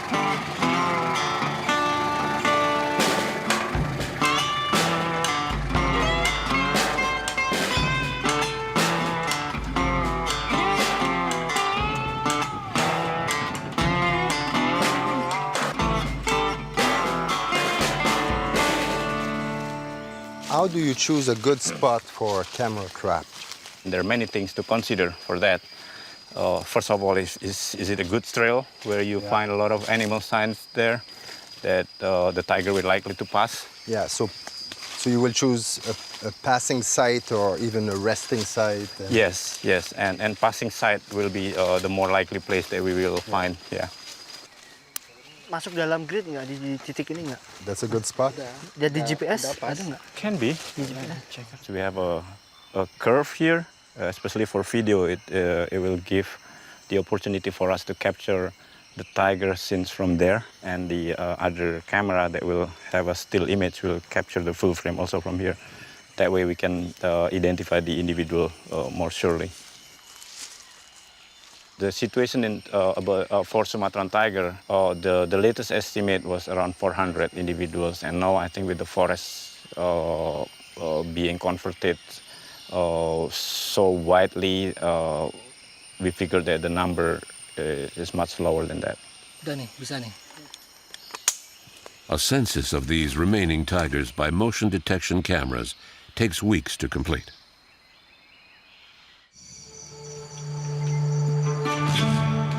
There is no respite for the team.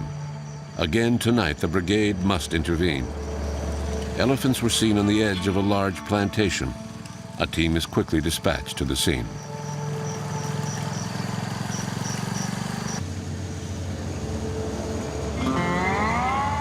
Motorcycles are preferred to elephants for this risky nighttime operation.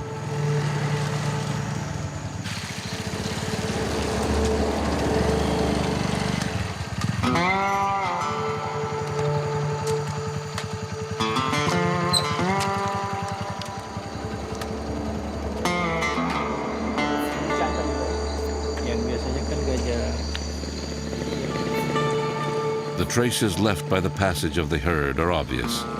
Sunarto is called in as backup. The team will try to scare the elephants using guns. The noise scares the animals, but no one can predict which way they will go.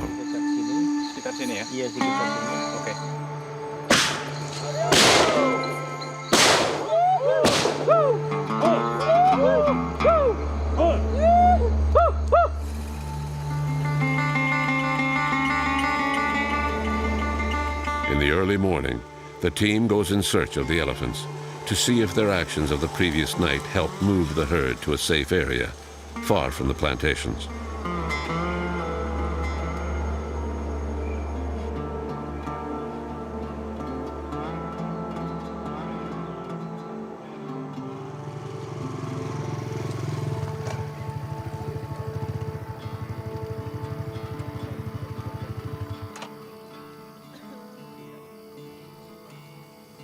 So the elephants are on the other side of the river? Yes, they are. The herds are across the river. The farmer just told me that they just went across the river this morning. Okay. And by this time of day, we should expect that they cross this place to find a more shady place for them to rest. So they are in a plantation right now, right? Mm-hmm. Yes. But that's another plantation on the other side. Yeah, that's the problem here. Yeah, everywhere is plantation, so it's hard for the elephant. Yeah.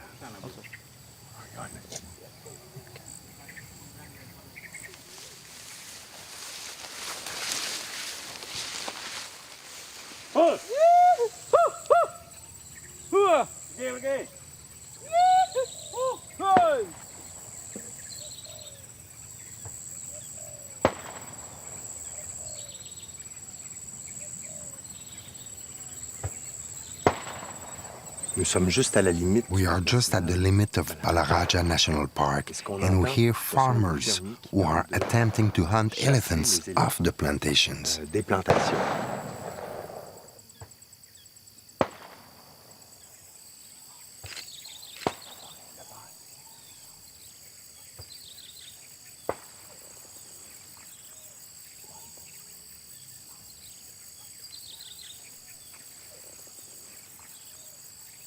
Part of the herd just crossed the river. It now requires a lot of caution, because obviously these elephants have become aggressive towards humans, as they are constantly being pushed out of the plantations.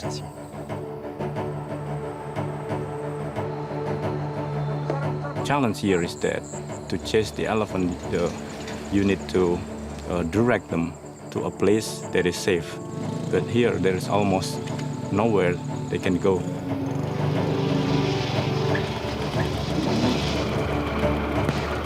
The owner of the plantation company has deployed a group of workers to hunt elephants in the palm grove. This small army, equipped with fireworks, stalk and surround the elephants, who don't know where to go. A sad circus in nature, where the elephants have become the victims of a real hunting party.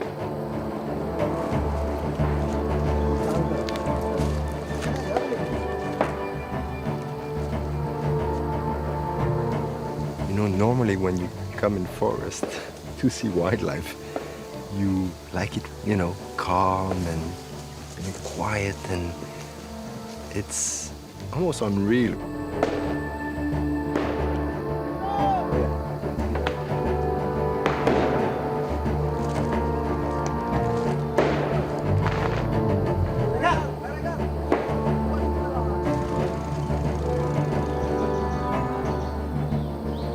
The elephant are trying to go here, but there's somebody there again. Yeah.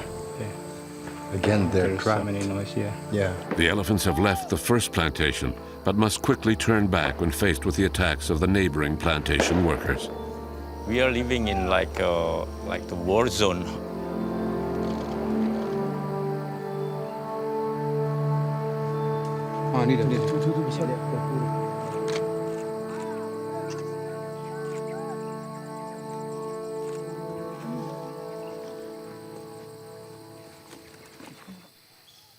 The fear in the eyes of these elephants, trapped between two plantations.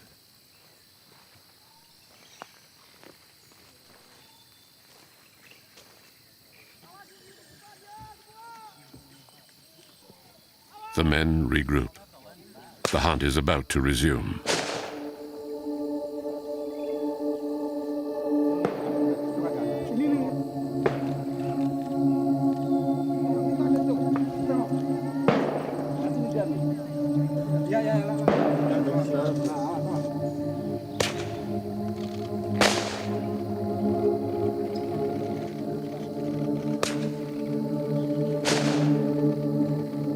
They keep on trying to survive despite this kind of situations. Almost every one of them got different kind of scars in their body because they've been tortured here and there. Slowly, slowly, slowly, Ronald. Now we are safe.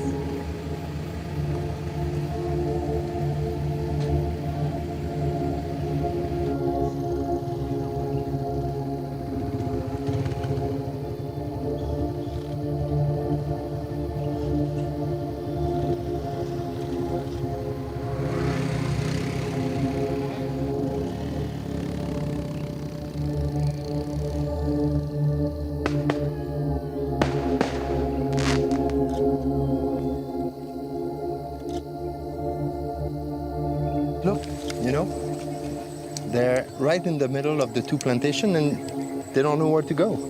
Yeah. Different people chasing from different directions, so they must be really confused. The sad circus continues until nightfall, where each plantation owner is desperate to hunt elephants on their land. But the elephants simply have no more protected areas in which to survive. National parks such as Tesonilo are reduced to almost nothing, and the Indonesian government, complicit with the industry, continues to turn a blind eye to the illegal acts.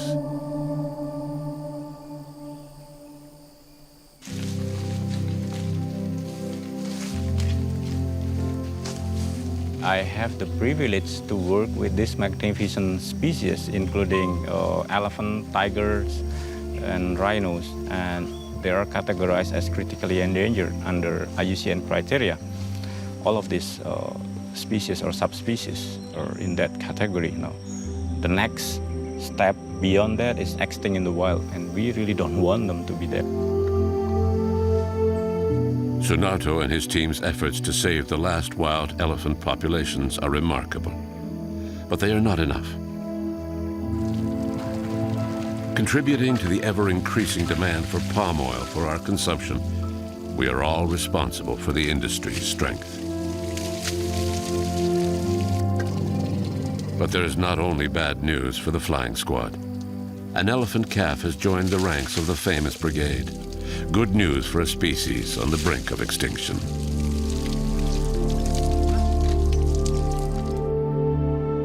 Surveillance cameras installed in the Tesonilo Park also show encouraging pictures. New tigers, unknown to Sunato's team, will be added to the identification catalog. A female and her young, the hope of an entire endangered species about to disappear forever. What good news for a country that so badly needs it.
Since life began 3.5 billion years ago, species have appeared, evolved, and vanished in step with the ebb and flow of environmental conditions.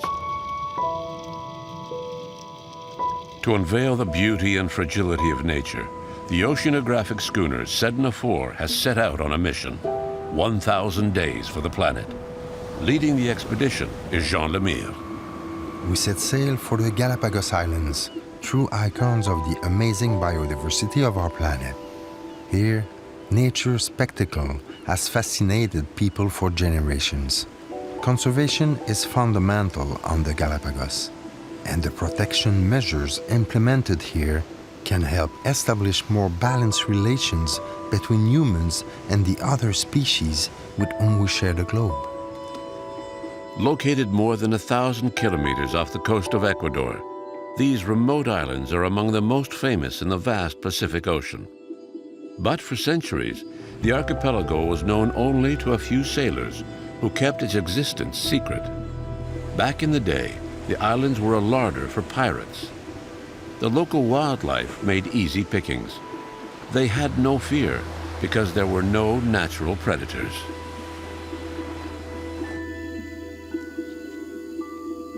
Passing sailors introduced a number of animals, and these have multiplied. Goats, rats, and other invasive species still threaten the unique flora and fauna of these remote islands. But a new threat is looming, more insidious than tourism or even the introduction of exotic invasive species: climate change. The island's extraordinary richness is due in large part to the interplay of the great ocean currents that help regulate the climate of our planet. In this region, the Humboldt Current flows north from the Antarctic, skirting the coasts of Chile and Peru. This deep water stream, 7 or 8 degrees colder than the surrounding ocean at these latitudes, comes to the surface bringing nutrients that stimulate the growth of plant and animal plankton, on which many species of fish feed. This abundance of food is a boon for many animals, like the Galapagos penguin, the most northerly species of penguin on the planet. The geographic location of the Galapagos Islands isn't an ideal habitat for penguins, but they've been able to adapt to the tropical climate thanks to the cold ocean currents that bathe the archipelago. To escape the heat, Galapagos penguins spend most of their time in the water and only return to land at sundown. But an increasingly frequent climatic anomaly is threatening the survival of these penguins endemic to the Galapagos: El Niño.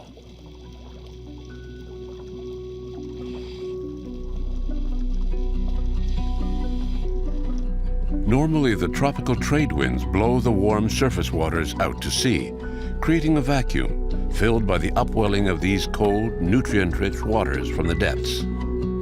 In El Niño years, the trade winds weaken. The masses of warmer water that accumulate in the western part of the South Pacific travel east, blocking the upwelling of the cold ocean currents all along the coast. The coastal waters heat up even more and cannot support nutrients. The great schools of fish, such as anchovies and sardines, migrate further out to sea, leaving species that depend on them for food to go hungry. Two major El Niño events in 1982 and 1997 caused a famine among the penguins of the Galapagos. In 1982, El Niño wiped out 77% of the population. Only 463 penguins remained on the Galapagos. 15 years later, in 1997, another extreme El Niño struck hard. That year, 66% of the already diminished population starved to death from lack of food within reach of the archipelago. Today, Galapagos penguin numbers have stabilized at around 2,000 individuals. However, the high mortality rate associated with El Niño means that this weather event is a major and ongoing threat to the survival of this vulnerable species.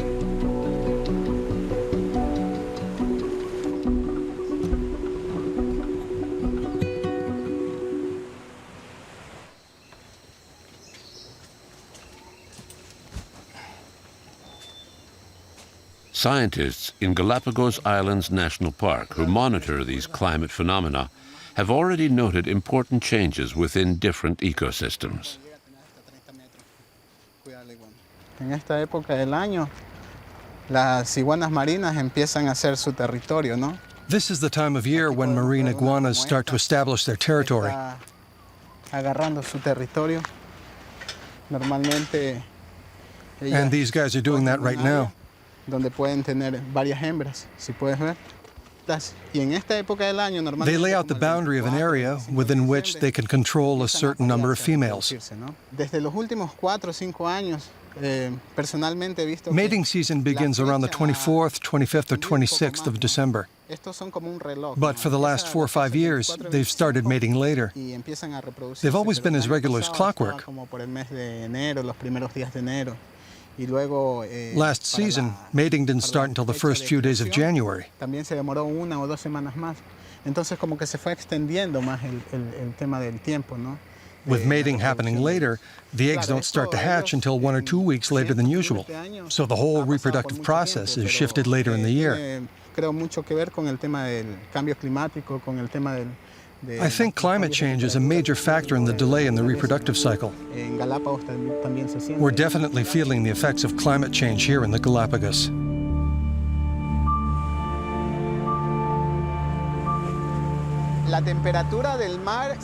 We've been keeping track of ocean temperatures going back 70 years. Now that climate disruptions are a big concern, our records are proving very useful in identifying temperature spikes during El Niño events.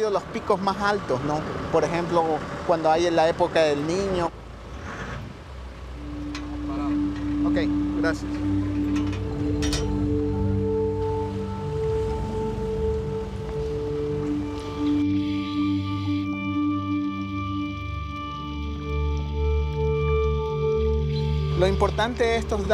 This data is vital over the long term. In 20 or 30 years, we'll be able to determine whether or not climate change has had an impact, something that we simply couldn't do with short-term data.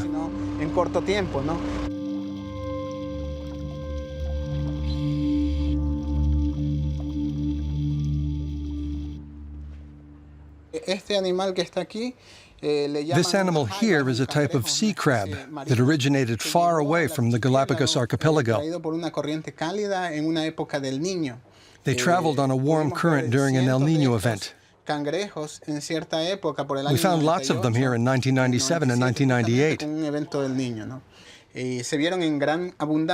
We had never seen them before.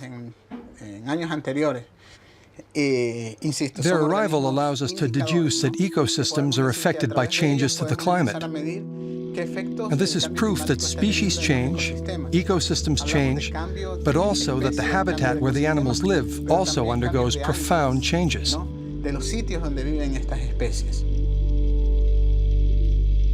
Niño is unpredictable. The climatic anomaly appears every 2 to 7 years. But many scientists think that the frequency and severity of El Niño events could increase, even double, given the current climatic changes.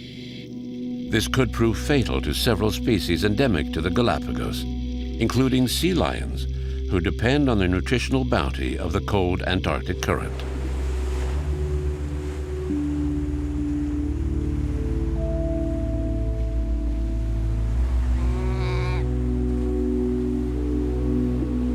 Scientists have noted much higher mortality rates in El Niño years. During the last extreme event, numbers dropped by half.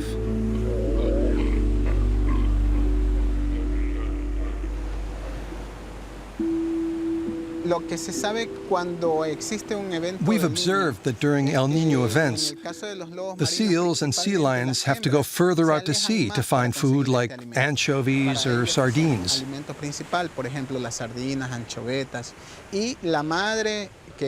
Nursing mothers have to leave their pups alone on shore for longer periods of time. The babies go without food for long stretches and eventually weaken and die. So it's the younger animals that are most seriously affected by these changes to the ecosystem. At least 90% of the pups will die on the beaches of the Galapagos during extreme El Nino events. And it can take up to 10 years for the population to recover. If, as a majority of scientists think, climate change does increase the severity of El Nino as well as its frequency, the future for these animals, already listed as endangered, is more uncertain than ever.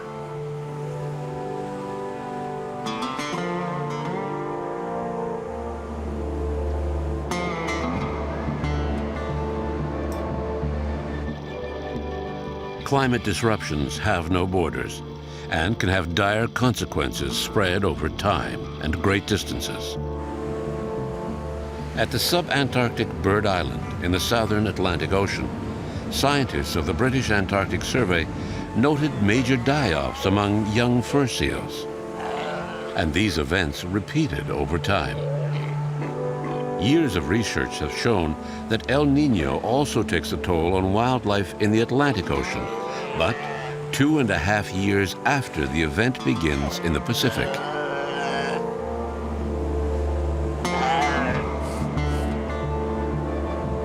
The band of warm water created by El Nino spreads down the coast of South America, rounds Cape Horn, and flows into the Atlantic, dramatically reducing marine productivity, forcing the fur seals of Bird Island to travel much further in search of food. It took 2.5 years for the warm waters to reach this island in the South Atlantic. But the result is the same. The seal pups starve. The beaches of Bird Island become cemeteries in turn, a testament to the deadly reach of El Nino.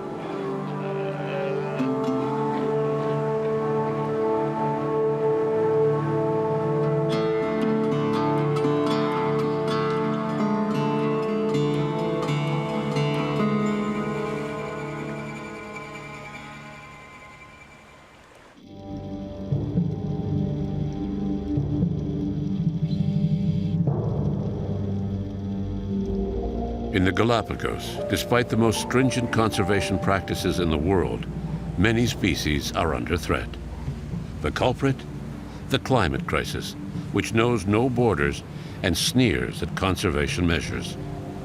A rise in ocean temperature could also have irreparable consequences for the survival of these unique creatures. They have become true symbols of conservation. Marine iguanas, too, are affected by warming seas. Iguanas eat sea algae, which become indigestible as a result of a buildup of a toxin that grows in warm, humid weather. When there's nothing but poor quality algae to eat, and not even much of that, the iguanas are in grave danger. As well, erosion and floods destroy their nests, and the warmer air affects their ability to control their internal body temperature. In one of the most recent extreme El Nino events, almost 90% of marine iguanas died.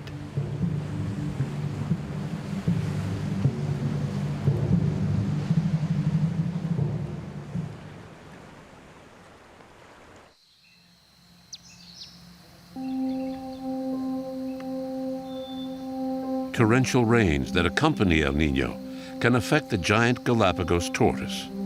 Nests get flooded, and landslides trap some giant tortoises in ravines.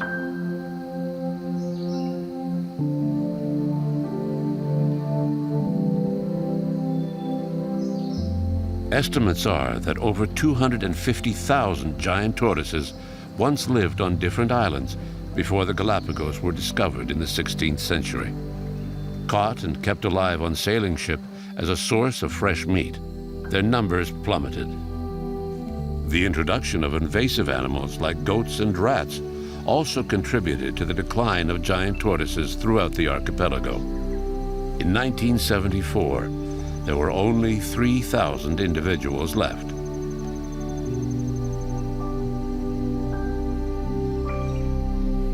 But major conservation and captive breeding programs have allowed some subspecies to recover.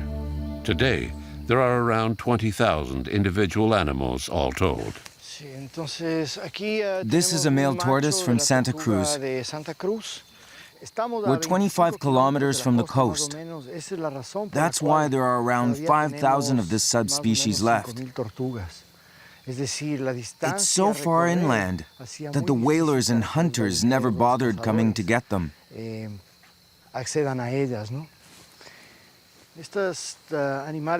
These animals are an integral part of our ecosystem.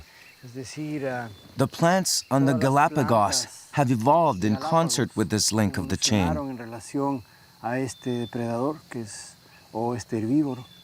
If it weren't for these tortoises, the vegetation would be completely different. We know that some of these plants even have to pass through the tortoise's digestive system to germinate. The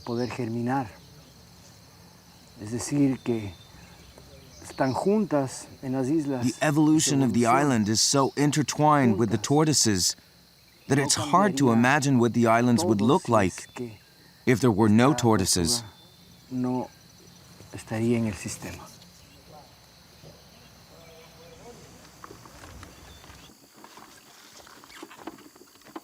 Efforts to conserve the last giant Galapagos tortoises have saved some subspecies from extinction.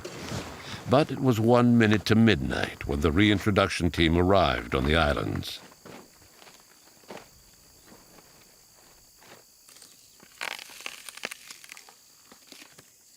I started working with the tortoises when the park was created. At that time, we knew very little about the tortoises. How well was the population doing? Were they in good shape individually and as a species? Where did they come from? Where were they concentrated?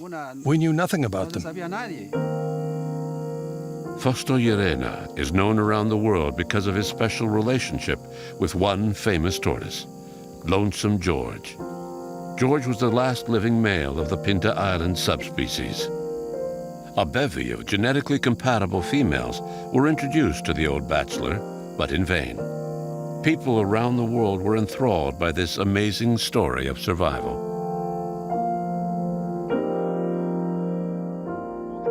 Today, Fausto Llerena and his team focus on protecting young tortoises for eventual reintroduction on the different islands of the archipelago. The tortoises live here for 2 years before being released into the wild. They're still very vulnerable during that first year. The biggest danger is rats. Rats don't attack the eggs, just the baby tortoises. But the pigs eat tortoise eggs.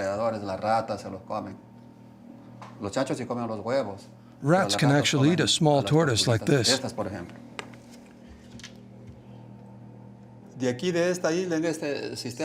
reintegrated 1,800 tortoises from our incubators on Hispaniola Island. At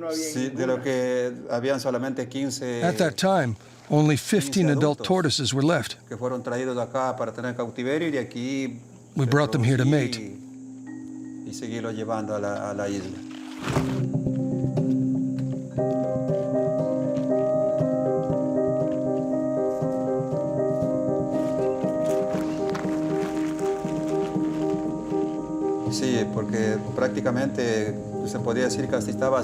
We had to do that because they weren't reproducing in the wild.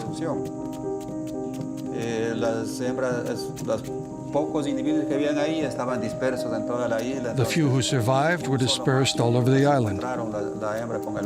It was almost impossible for males and females to find each other in all that territory.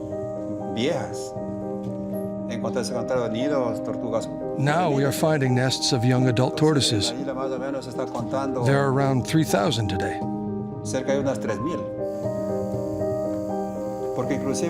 The species has made a good recovery.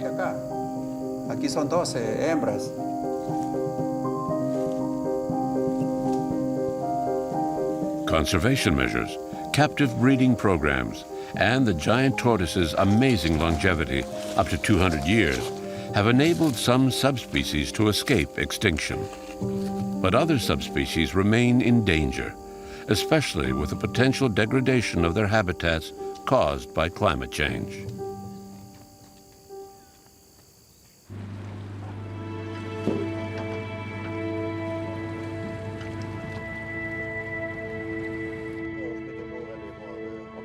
We left the Galapagos feeling uncertain about the future of this paradise of biodiversity.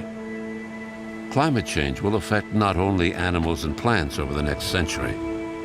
Scientists foresee that all the islands in the Pacific will face temperature increases on land and sea.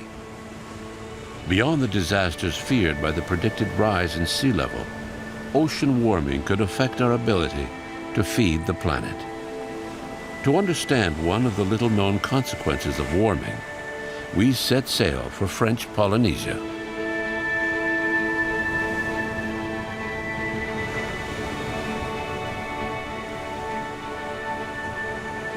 Spread over 165 million square kilometers, 1/3 of the surface of the Earth, the Pacific Ocean supplies almost 60% of all the fish eaten on the planet. This extraordinary abundance is due in large part to its coral reefs, which support a wealth of diverse life forms.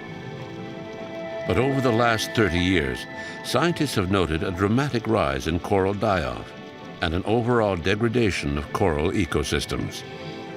All over the world, coral reefs are threatened by the warming of the oceans, by their increasing acidity, and by the ever-growing pressure of humans on these fragile habitats.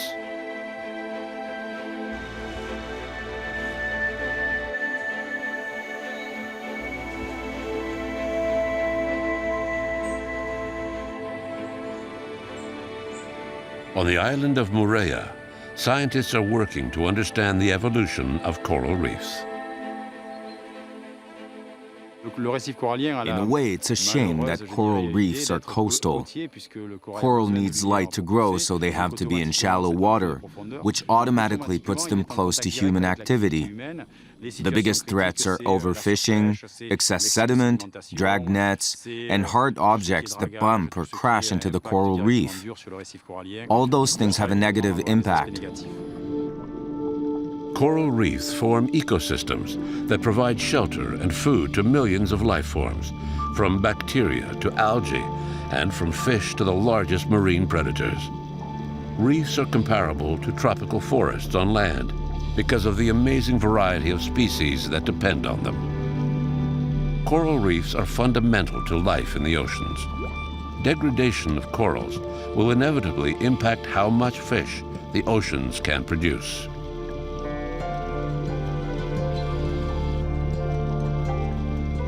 We estimate that more than 85% of fish stocks are overexploited or exploited to the maximum, and the pressure to feed humankind can only increase. Yet, according to the Food and Agriculture Organization of the United Nations, 7 of the 10 most important varieties of fish are on the brink of complete disappearance. Globally, 1 fish species in 3 is threatened with extinction. We've been recording ocean temperatures on Moorea for over 25 years and have noted what may seem like a slight increase of 1/4 degree Celsius. This long-term study indicates a trend, and if we're talking 1/4 degree every 25 years, that's 1 whole degree in a century. We're starting from average temperatures of 28 to 29 degrees, and 1 degree more takes us up to 30 degrees, just about the upper limit of tolerance for a coral reef. That's when bleaching starts to occur, and any additional stress could tip it over the edge. Each stress isn't disastrous in and of itself, but it's the accumulation of stressors that does the damage.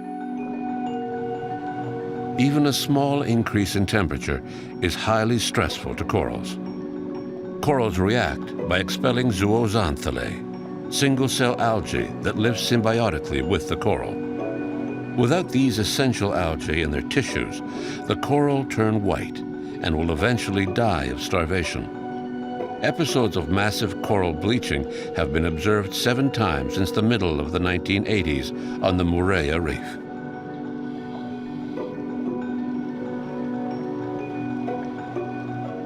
Coral reefs are also vulnerable to attack by the crown-of-thorns starfish, or Ocanthaster. This voracious coral-eating predator has caused the percentage of living coral on the north coast of Moorea to plummet by 96%. Another blow fell in 2010. when Cyclone Oli's 7-meter-high waves heavily damaged the physical structure of the outer slopes of the reef, leaving the coral in a critical state. But the coral ecosystems of Moorea seem resilient. Doctoral candidate Caroline Dubé is studying the Moorea Reef. On the dive, we saw a lunar landscape, indicating that the reef has been badly damaged in a series of disturbances over the last decade. We can't say for sure that the reef is recovering, but some pioneer species are starting to recolonize the substrate. So that's a good sign that things are starting to get back to normal after all the upheaval. And as we continue to observe the reef over the next few years, we should gather more evidence of the reef's chances to make a full recovery from the damage.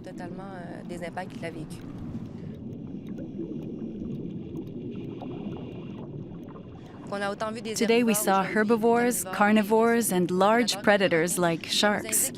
That shows that the food chain is intact, despite the fact that the coral isn't in good shape. It proves that the ecosystem is stable and that there's a chance that it will recover over the next few years. While the number and variety of life forms in and around the degraded coral reef has diminished considerably, there is still a wide range of species in the food chain. The arrival of large predators may be a hopeful sign for the future of this recovering ecosystem.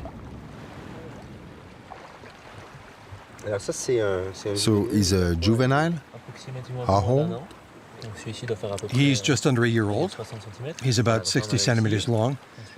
Now we've got him, and we'll try to be quick, get everything done within 1 to 3 minutes. Let's go.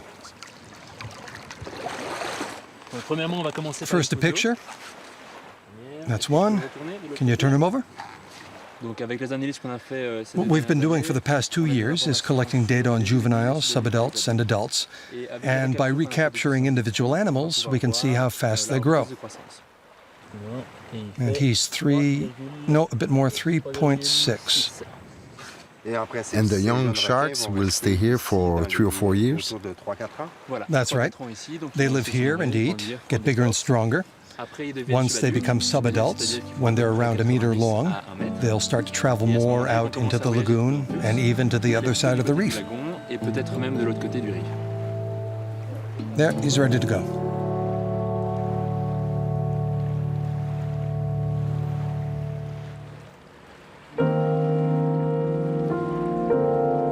Research is vital if we want to improve our understanding of the complex universe of reefs. Good morning. American scientists from the University of California are studying the recovering corals near Moorea.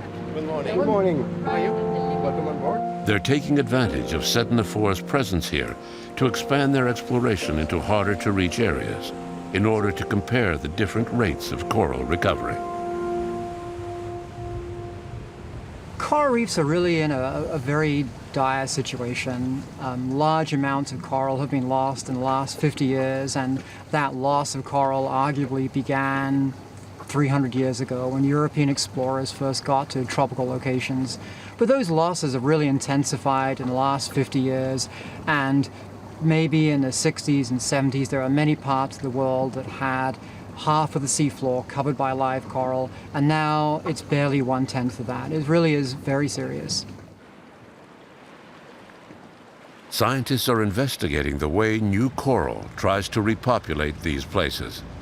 What varieties are resilient, and what are the chances that someday we'll see a viable ecosystem established despite the predicted climatic stress? So our main objective is this coral survey, and really the tool is the camera framer. So we're looking at the whole landscape, but we're taking very detailed pictures of just a 1/2 meter by a 1/2 meter.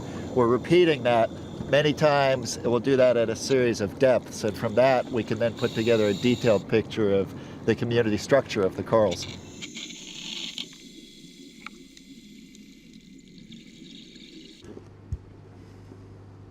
These are the coin of the realm for our trade. These are photographs of the seafloor, and we have similar photographs that go back now 9 years for Moorea. And we use these photographs to measure how much of the floor of the reef is covered by live coral and how much has died. How was it? Oh, really good. You know, it's a really interesting place. It's, I think it's been not as disturbed, or maybe it's been longer since the disturbance than over on Moorea. So we saw more corals, a little bit older corals, so you can see a lot of coral competition. Down deep, it was kind of a lot of rubble, but also a lot of juvenile corals growing in. So it's a sign that there's recruitment of new corals coming here.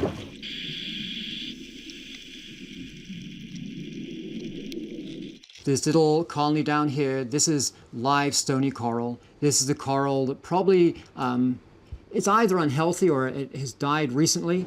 And all this gray stuff around here, this is reef rock colonized by algae. So only about 5% of that table is live coral, and the rest is algae and reef rock. So here is a coral colony that was eaten by crown of thorns probably within 48 hours, and here is another one. And just for the contrast, this is what they should look like when they're healthy, just a beautiful layer of tissue, and that disappears, and we have this whiteness. Even if the result of that is white, it's very different from the bleaching problem. Absolutely. It's a common symptom of two very different conditions. One is where the tissue is removed and you're seeing the white bones sticking up into the water column. The second one is where the corals typically are stressed physiologically, usually because the seawater is very, very warm.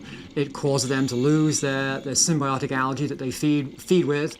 Once those algae have gone, the tissue is a very thin, transparent layer for a short period of time. And it's white. It looks just like this. But the difference is, for that short period of time, they remain alive. However, without the algae, they can't feed off sunlight. So they then slowly starve. And if the water stays hot, they starve and they starve. And usually within about 2 weeks, then the tissue will die. And then we're back to this condition where whiteness is a sign of the bare bones in the water column.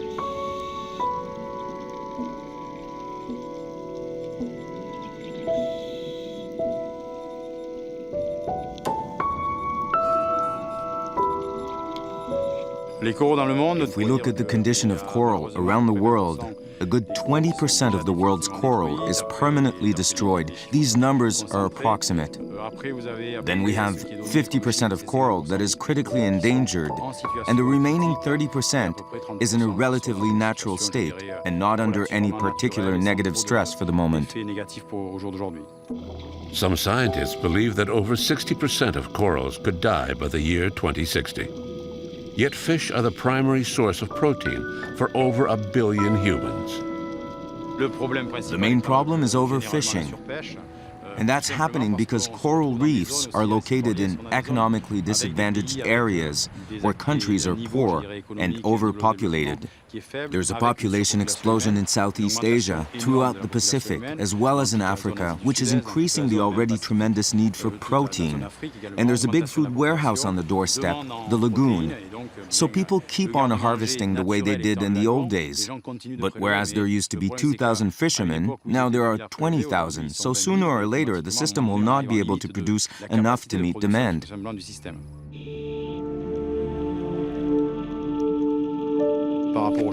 With regard to current climate changes, we know that some corals will be unable to adapt to a rise in temperature or acidity. But there are a great many varieties of coral, and some that are not dominant today could well become dominant in the future. The king will be deposed, and other species of coral will become the main builders of the ecosystem. What we don't know is what that ecosystem will be like. To say there will no longer be any coral ecosystem is going too far, in my opinion. Coral reefs have existed since the dawn of time, so it's a bit much to suggest that they'll disappear.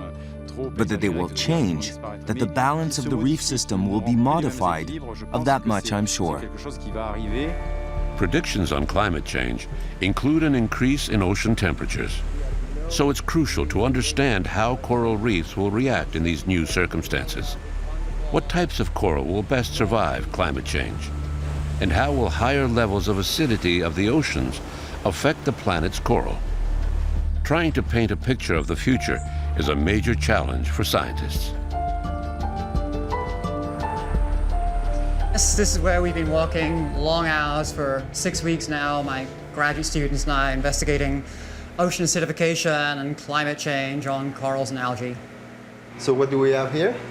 We have a set of tanks. They hold about 150 liters, and some of these tanks are basically showing us what the future might look like. We're trying to create a world that will happen in about 100 years in these tanks, where high carbon dioxide levels, and then we're trying to grow corals in those conditions for 6 weeks, 4 weeks to 6 weeks, to see how they respond to those conditions. We've been working on that now for about 2 years, and we have a pretty good idea how much the growth rates will be reduced. The outlook isn't promising. In very conservative simulations of the kind of warmer, more acidic ocean conditions predicted for the future, there's a marked decrease in coral growth and productivity. For fish and other organisms that depend on corals, it's not good news.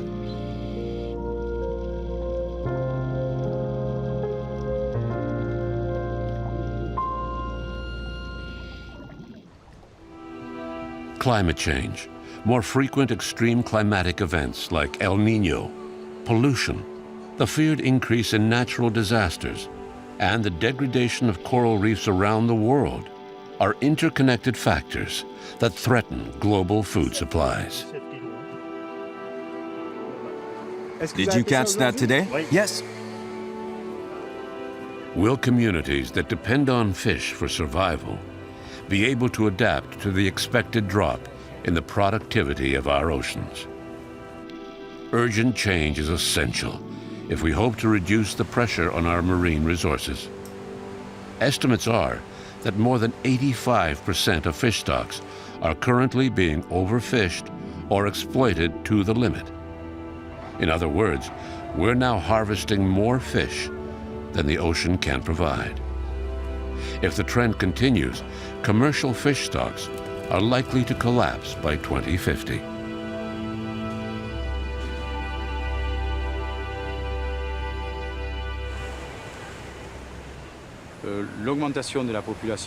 The increase in the human population living by the sea is worrisome.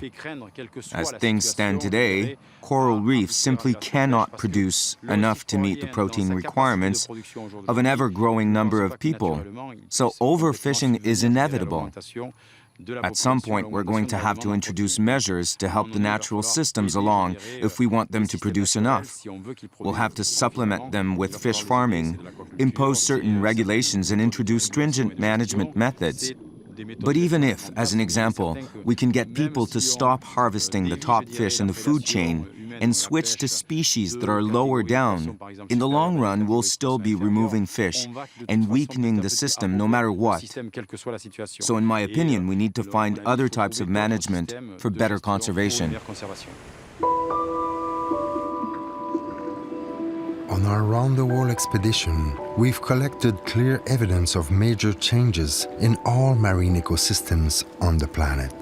Climate change risks reducing the ocean's productivity, but we will put more and more pressure on our oceans to feed ourselves.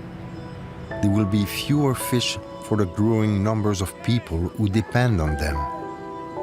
In the long run, it's a losing proposition for the fish or for us, humans.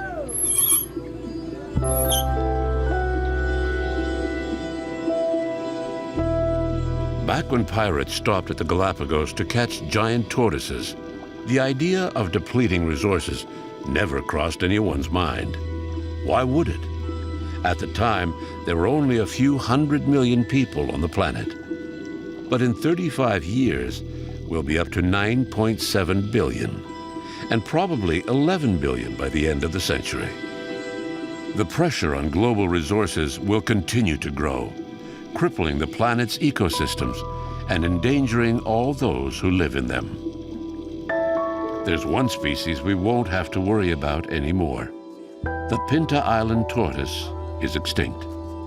Lonesome George, the last living male of his subspecies, has died, wiping out millions of years of evolution in one stroke. More species are going extinct than ever before, as a direct result of our unsustainable exploitation of the planet's resources. But all that could change.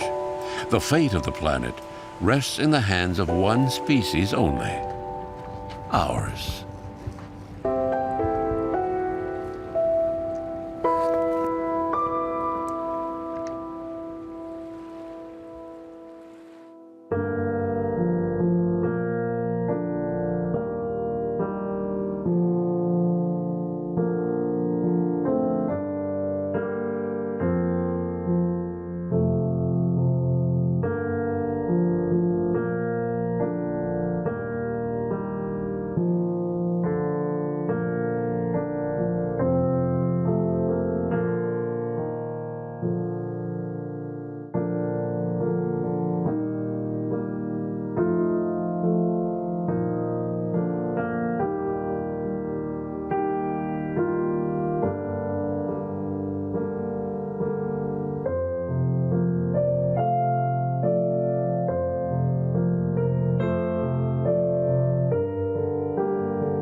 Our planet's remarkable biodiversity is in peril.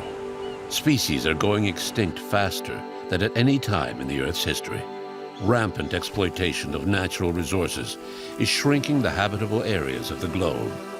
The oceanographic vessel Sedna 4 is sailing around the world to unveil the beauty and fragility of the planet. Sedna 4 and her crew are heading for Sumatra in Indonesia.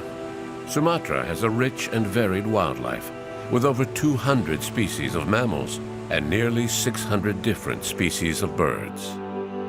Located in Southeast Asia, its tropical forests and peatlands are truly a part of the world's heritage. Yet every year, 2 million hectares of forest are cleared to become vast single-crop farms. That's the equivalent of 6 football fields disappearing every minute.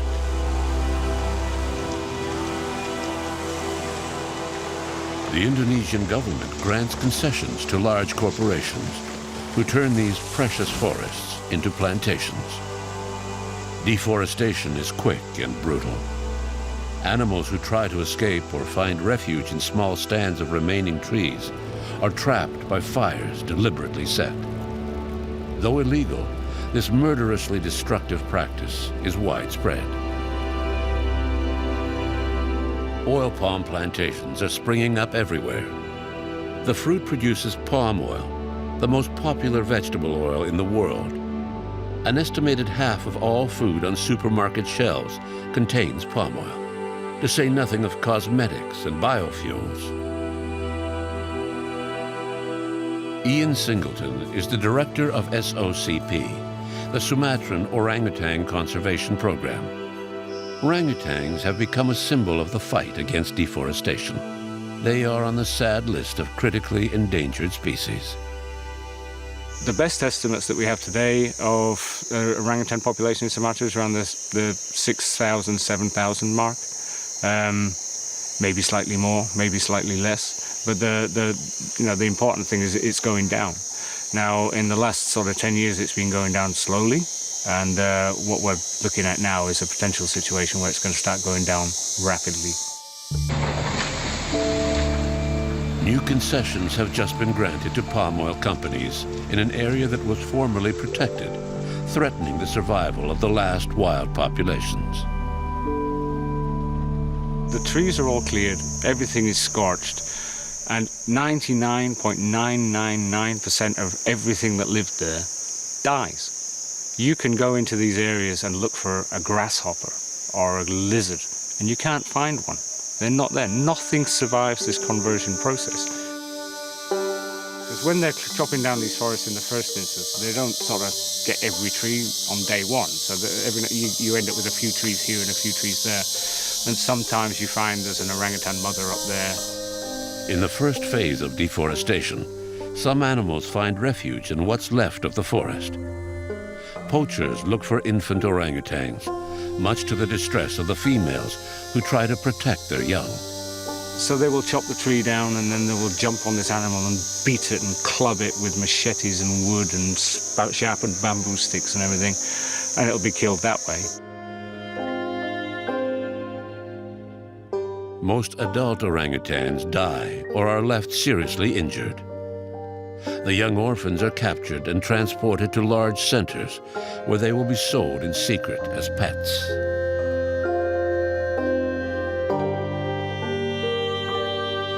The wounds sometimes that we see are just horrific. We had one many years ago. She aborted a full-term fetus during the attack, and when we got to her, she was chained to a tree by the neck, and her entire body was swollen up like she'd just done 50 rounds with Mike Tyson. It was horrible. The level of violence you need to do that, just concerted violence, it just amazes me. I find it hard to get it in my head that people can be that vicious. Occasionally, local forest police are alerted and intervene. Wounded animals will then be picked up by SOCP or other NGOs and taken away for medical treatment. But for most of the other orangutans, it's death. Slow, agonizing, lonely, and forgotten.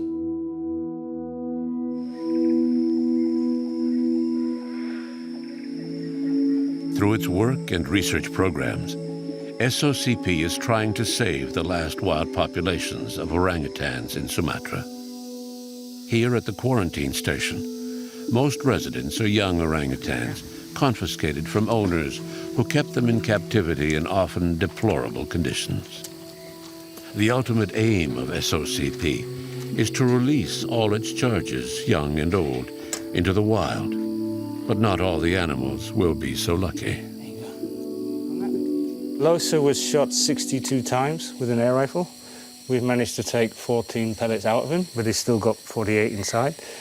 And he's got the problem, his biggest problem, he's got 2 in this eye and 1 in this eye, so he's completely blind. You can see his eyes, look, there's just nothing there at all. And we'll never be able to fix that. So he's going to spend the rest of his life as a captive orangutan, which could be more than, could be 40, 50 years.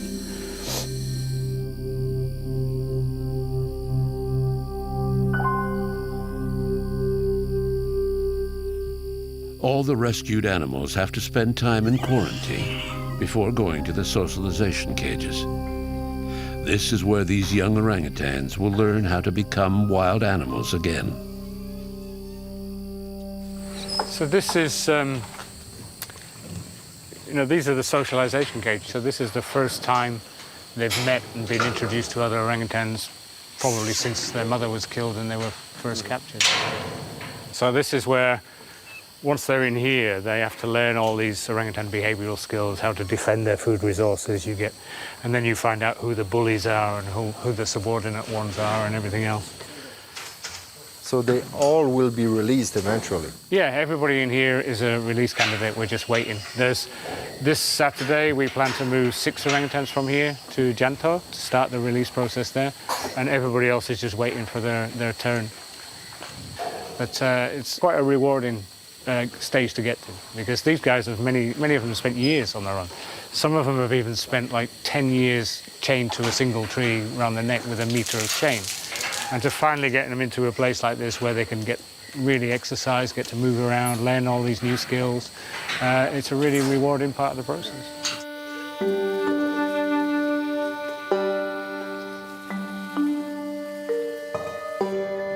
Once again, SOCP comes to the rescue. A wounded orangutan has been found on a plantation. The team must get him to the quarantine station as quickly as possible.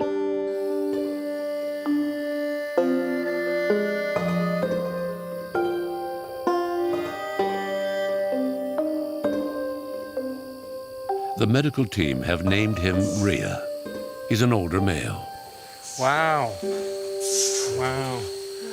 So this is the one we got yesterday morning, yeah? Yeah, we just got the information from the forestry department, and then he said with us as he found some big orangutan in the plantation, and the people say the orangutan is just staying in one place and then don't want to moving, and then when try to looking with binocular, he found a lot of wound there. So this is why the forestry department make a decision to take this orangutan going to here.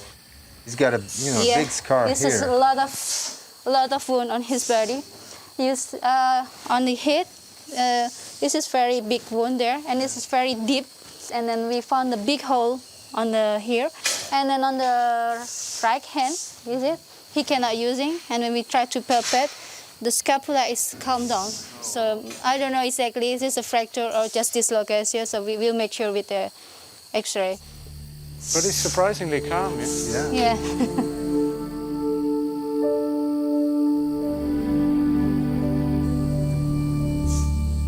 The first step is to anesthetize the animal. He'll then be taken to an examining room and X-ray to determine the extent of his injuries.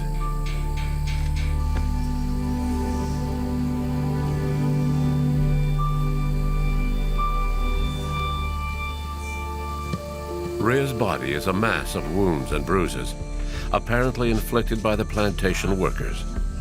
Again, the level of violence indicates the barbaric treatment that awaits any orangutan who dares set foot on cultivated land.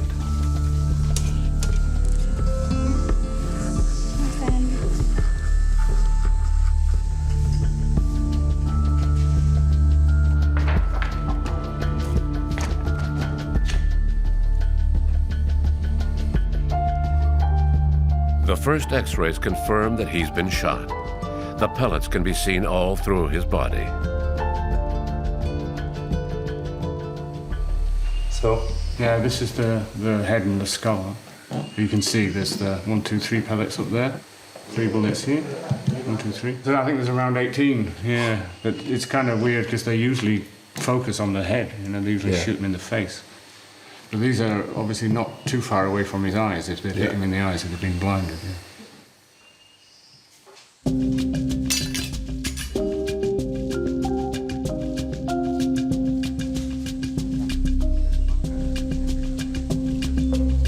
A thorough examination confirms that Rhea has major internal injuries. He'll need several surgeries and extensive treatment for numerous infections. The medical team will need an ample dose of patience and TLC if they hope to save this wounded fellow.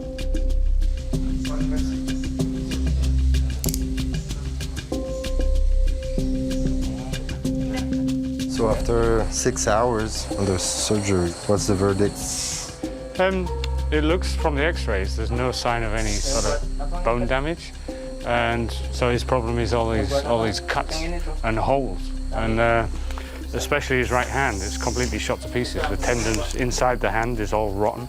You can actually put a finger almost all the way in, just about every direction, and the tendons seem to be all already rotten, so you can pull the ends and make the fingers move. So there's a good chance we may have to amputate that, but we'll review that over the next few days. So if you have to cut his right arm, is there less chance to be released, or? It depends on him, but he's lived in the forest, wild, and as long as he's sensible, missing a hand probably wouldn't be a major problem. We've already released one big male orangutan with an amputated arm here, and it doesn't bother him at all. Yeah. We'll see. Yeah. It depends very much on him now, I think. Rhea will be under 24-hour observation for the next few days. Veterinarians are especially concerned about some of the internal injuries caused by the violent blows he received. He must be carefully monitored throughout his recovery.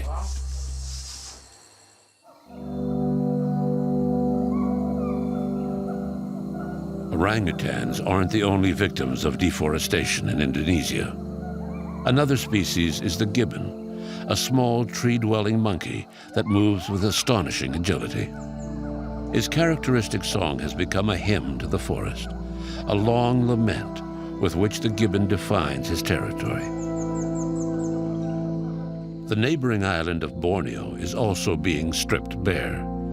More than half of its forests are gone, slashed and burned for the profit of palm oil plantations. And recent land concessions could lead to the disappearance of 90% of the remaining forest on the island. Aurélien Brulé, known as Shane, left his native France at the age of 18 to settle in Indonesia. He founded Galapagos, an organization for the protection of gibbons. Deforestation on Borneo follows the same pattern. In the first stages, poachers target young gibbons to be sold as pets.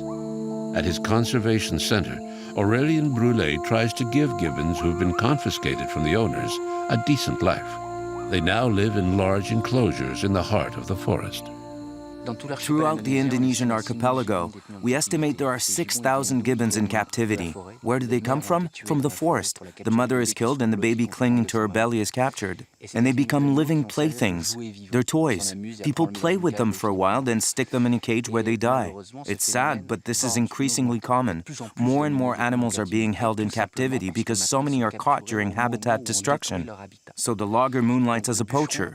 They cut down the forest, leaving a little stand of trees where the gibbons are easy to catch. Then they sell them.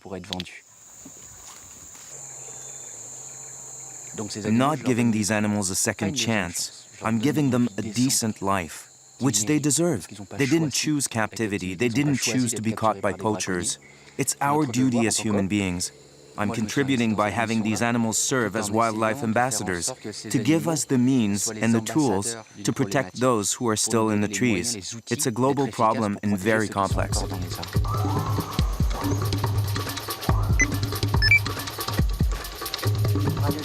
To protect the last wild gibbon populations, Shani makes regular flights over the great Indonesian forests to track deforestation. He's often able to flush out poachers who go about their business deep in the forest, out of sight. One of your essential tools is your paraglider. Yes, it's extremely effective because it takes so little effort. In a single half-hour flight, I can evaluate the situation in a reserve of over 1,000 hectares. It would take days on foot to ensure that there was nothing to worry about. I can also keep an eye on areas that are being cleared. This shows a path that was made in the interior. It's the first step before clear cutting. It's an access to the forest. And there they've started clearing and you can see what's going on.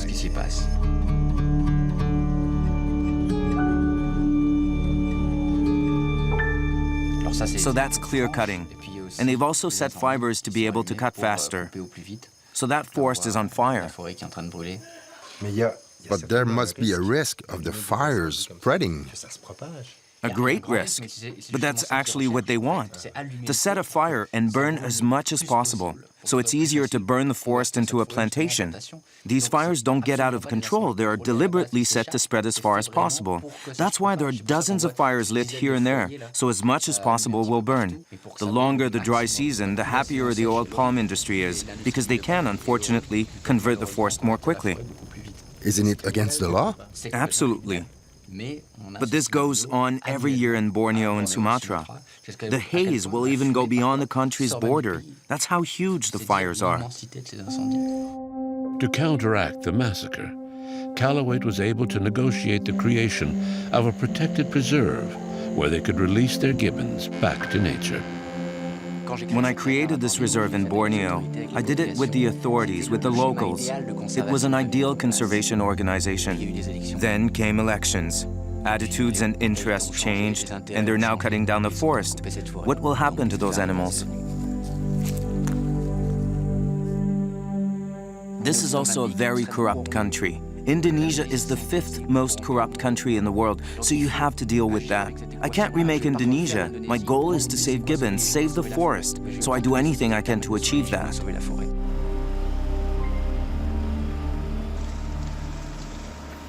I've devoted 11 years of my life to a reserve in Borneo, 11 years of work, money, and patrols.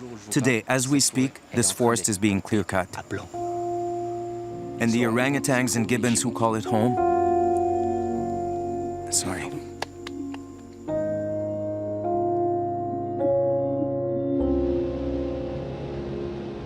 International pressure from many countries forced the hand of the Indonesian government, which did eventually set up national parks for the conservation of threatened species.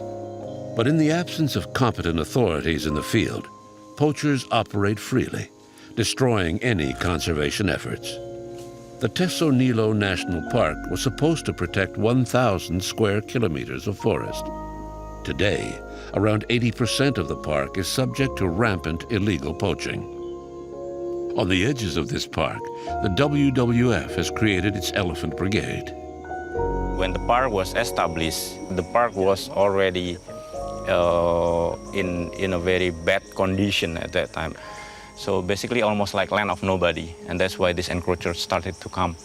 So the encroachers that were already there at that time become even more rampant because they possibly invite more people. And now, despite the situation, they still are surviving. It's now gone and turned into oil palm mainly. It's tough being elephant here in central Sumatra, but despite the situation, they still are surviving. In the heart of this supposedly protected park is more evidence of illegal activity. This is quite amazing. Yes. Who did this? This area, what I heard is done by the local people here, not far from this area, that they still believe that this area is still part of their customary land. People who are in the field are basically, generally, are just poor people that happen to need some money or just to sustain their life.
The threat to the survival of endangered species isn't restricted to the period of deforestation.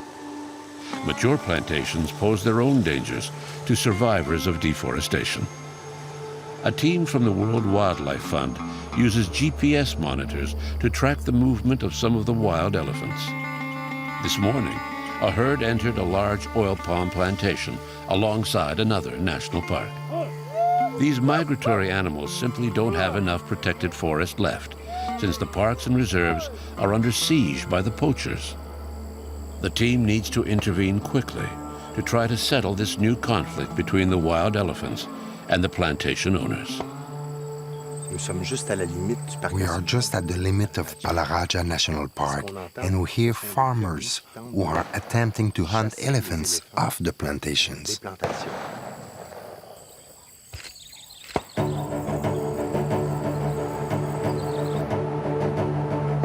Challenge here is that to chase the elephant, you need to direct them to a place that is safe.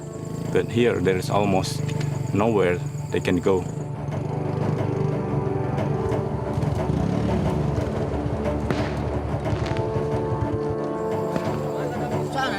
The oil palm company owners have sent a group of workers to chase the elephants out of the plantation. The battalion, armed with firecrackers, tracks and surrounds the elephants, who have nowhere to go. It's an open-air circus, with the elephants as victims of an organized hunt.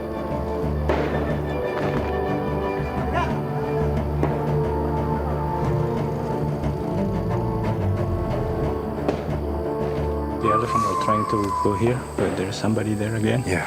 Yeah. Again, there's trapped. so many noise, yeah. Yeah.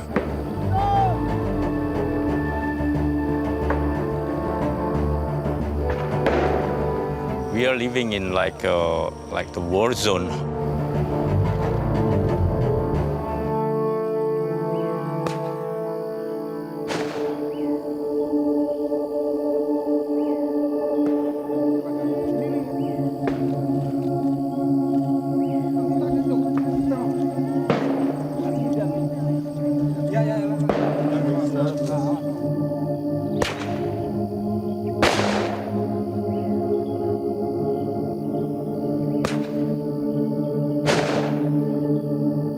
They keep on trying to survive despite this kind of situations. Almost every one of them got different kind of scars in their body because they've been tortured here and there. Slowly, run out. Now we are safe.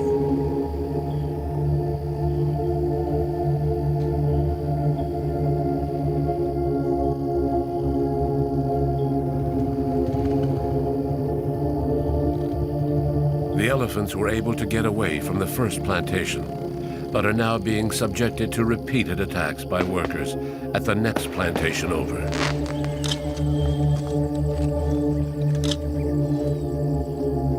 Look, you know, they're right in the middle of the two plantations and they don't know where to go. Yeah. Different people chasing from different directions, so they must be really confused. The plantations have become war zones where owners can do as they please. The elephants simply no longer have enough protected habitat to survive. National parks have been reduced to almost nothing, and the Indonesian government continues to close its eyes to flagrantly illegal activity. Many elephants die every year, poisoned for having breached the borders of plantations. There are only a few hundred Sumatran elephants left in this part of the island.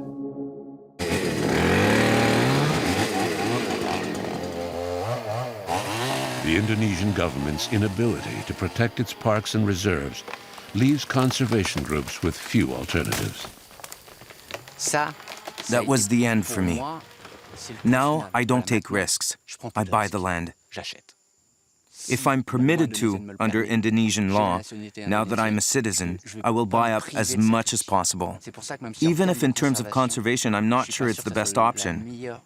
But if we want to be as certain as possible that we can save the forest, we have to buy patches of forest, create private conservation zones.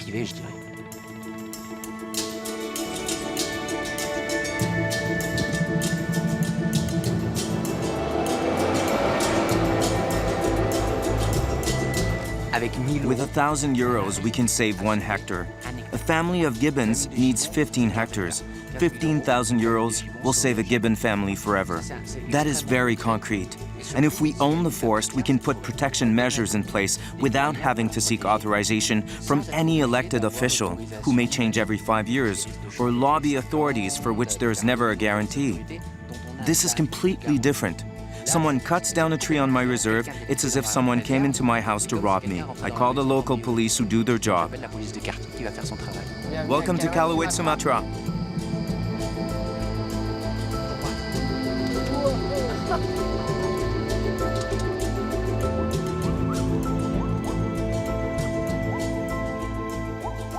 From the high point of his reserve, we observe the morning spectacle of a family of wild gibbons. Free on land rich in a variety of species, in the heart of a parcel of forest protected by Kalawit. It's wonderful because looking down, you can see wild animals, which is almost impossible when you walk through the forest. Yes, it's one of the few places where you can observe wild gibbons at eye level. This is a family of 5. And it's great because the male has light-colored fur and the female is black, so you can see patches of color moving through the forest. That young one seems pretty lively. Yes, that's typical of gibbons. He's almost 2, still close to his mother, but he moves around on his own, jumping around to the annoyance of his parents. What's amazing is to see that the work you do with the cages, with conservation, now allows you to buy sections of forest to protect it. Yes, thanks to the animals you hear in the background singing in their cages, I can protect the wild ones.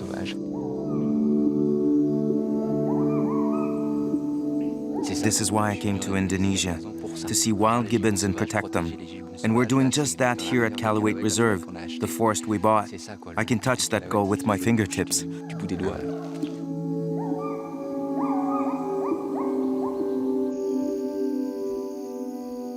Saving gibbons means saving trees, which saves all the animals. We have no time to lose, and the best way to proceed is to buy up the forest. In Indonesia, the first big victory, and we have the necessary tools to win it, is to ensure that zones protected under Indonesian law, all the existing national parks, all the existing reserves, are well and truly protected on the ground. We have the tools we need, the laws on our side. National parks and reserves have already been created. But it's clear to see that in Indonesia, the way the law is enforced is not what people are used to in developed countries.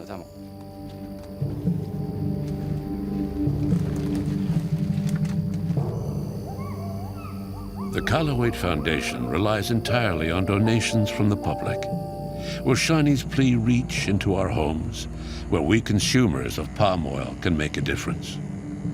Bowing to international pressure, a group of growers teamed up to produce certified sustainable palm oil. But it's a fraction of the world's supply, and some NGOs doubt the honesty of certain producers. Yet respect for habitat and biodiversity ought to be a basic condition of earning the right to exploit the forest anywhere on the planet. The fight against palm oil is crucial, not just for the forest of Indonesia, which unfortunately is already severely affected by palm oil. Anything we can save in Indonesia is only a first step. But if we don't organize a defense, an offense against palm oil, then the industry will start the same process of destruction in Central Africa, in Gabon, especially, which is renowned for its lush forest. The oil palm corporations are already there, and in Latin America.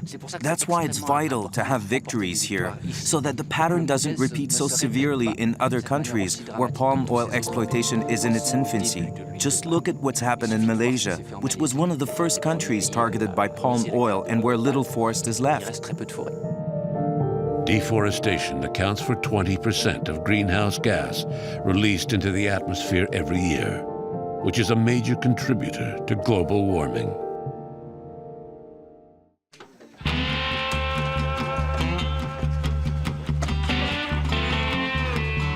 The big day has arrived for some residents of the quarantine station. Today they set out on the long journey to the Janto reintroduction site in Aceh province. They're now ready to be set free in a protected area where the SOCP places survivors of deforestation gathered from all over Sumatra. The fact that the release site is so hard to reach offers some protection to this fragile area, mostly made up of peatland.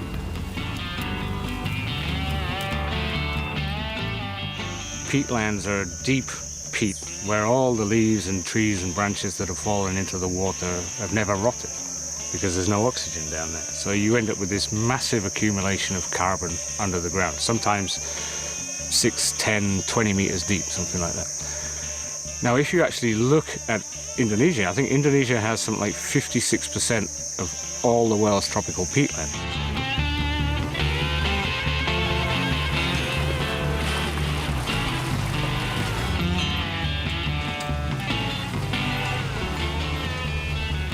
the amount of carbon considered to be in these peatlands by the experts was something like 4 to 16 times what's in the atmosphere today. So this is a major issue. If you want to reduce emissions of carbon into the atmosphere, if you can stop destruction of Indonesia's rainforest, and especially its peatlands, you take a huge leap in the direction of your goal.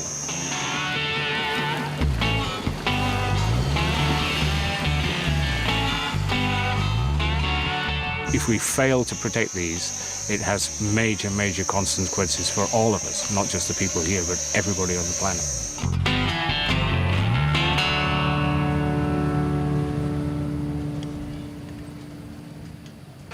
After traveling for hours, the orangutans at last reach the Janto Release Center. They'll be re-examined and then enter a final adaptation stage before being released into the forest.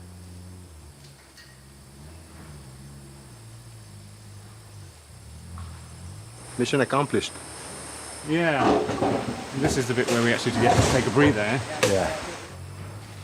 It's always stressful when you've got the orangutans on the road because anything can happen, like bridges breaking down or getting stuck with a broken axle or something. But once you get them here, they're healthy, they're in the cages, you can relax a bit.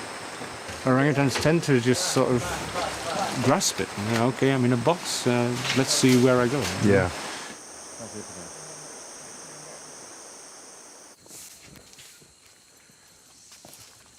But not all orangutans are so lucky.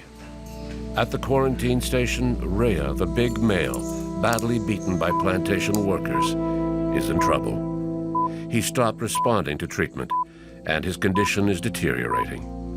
The medical team needs to perform more surgery if there's any hope of saving his life.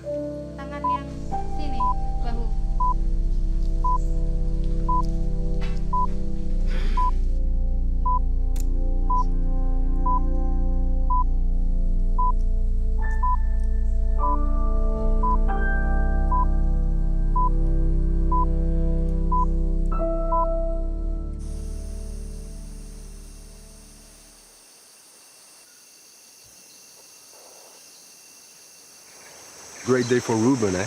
Yeah, in a minute, Muklis will he'll hang a few bits of fruit on the rope there, try and encourage him to go across, and then the last step is just to open the door. Yeah. And then it's up to the orangutan what he does next, yeah?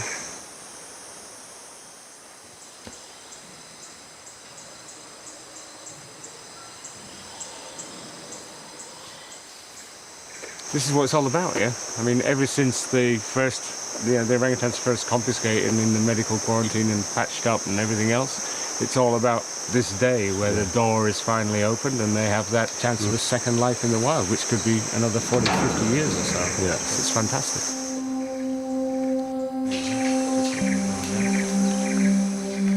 At long last, the cage door slides open for Ruben, a young orangutan confiscated from his owners and treated by Ian's team. It's a great day, one everyone's been working towards, a day when freedom triumphs.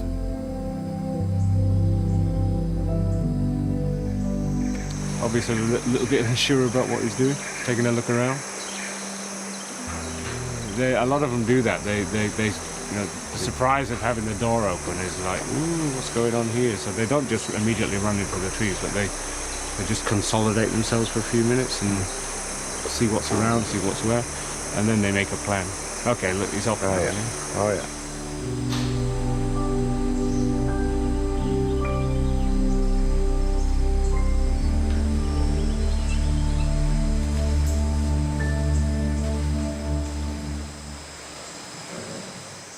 Not very interested in the fruit, more interested in the tree.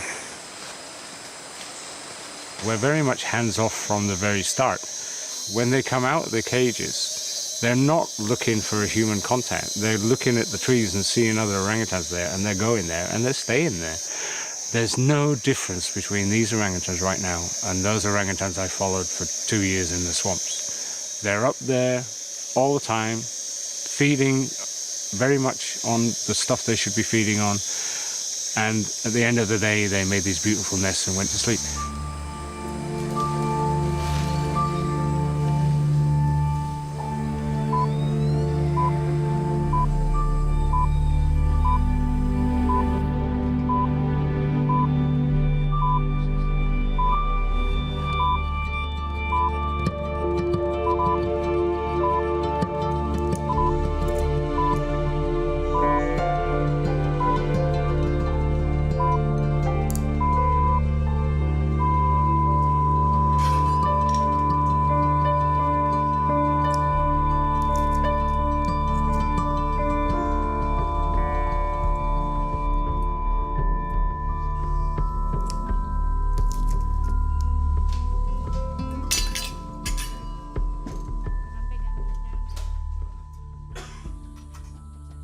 Yenny sent me a text. We lost the poor guy, so yeah, didn't make it. But I'm kind of disappointed because I was a bit optimistic. I thought when we had a good look at him the other day, it looked like he's still pretty strong. He's been enthusiastic about his food, but I think the injuries that he's got inside are much more than we saw outside. It's really sad because I thought it was a great, rescue story, but he was eating with good appetite and everything, but... This is another orangutan dead at the hands of humans, farmers, villagers, just crazy people. When they get an opportunity, they just go nuts. Orangutans get killed almost on a daily basis just for nicking a couple of durian fruits or something like that. It's just bizarre. It's completely out of kilter. Sad. But we move on. Try and save the other ones.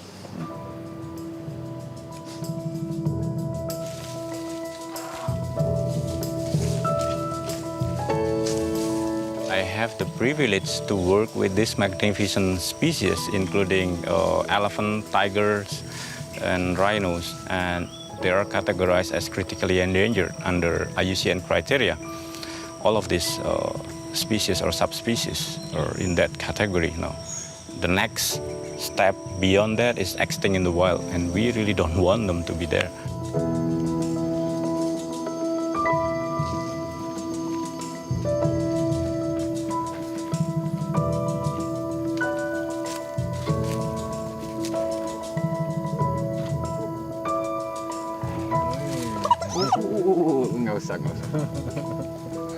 I can't imagine anyone thinking Calawate is a solution. It's often presented as such. Yes, we're doing amazing work, but we won't save the gibbon. Not the gibbon. We're saving some gibbons. And there's a huge difference. We're not saving the forest. We're saving bits of forest. Fragments, pockets. But if we don't do it, we'll lose everything, so we have to do it. Maybe there'll be a study in 30 years in Borneo and we'll have saved 2% of the forest. Yeah, but it's not all gone. We have to focus on that, because if we don't act now, if nothing is done, we'll lose everything.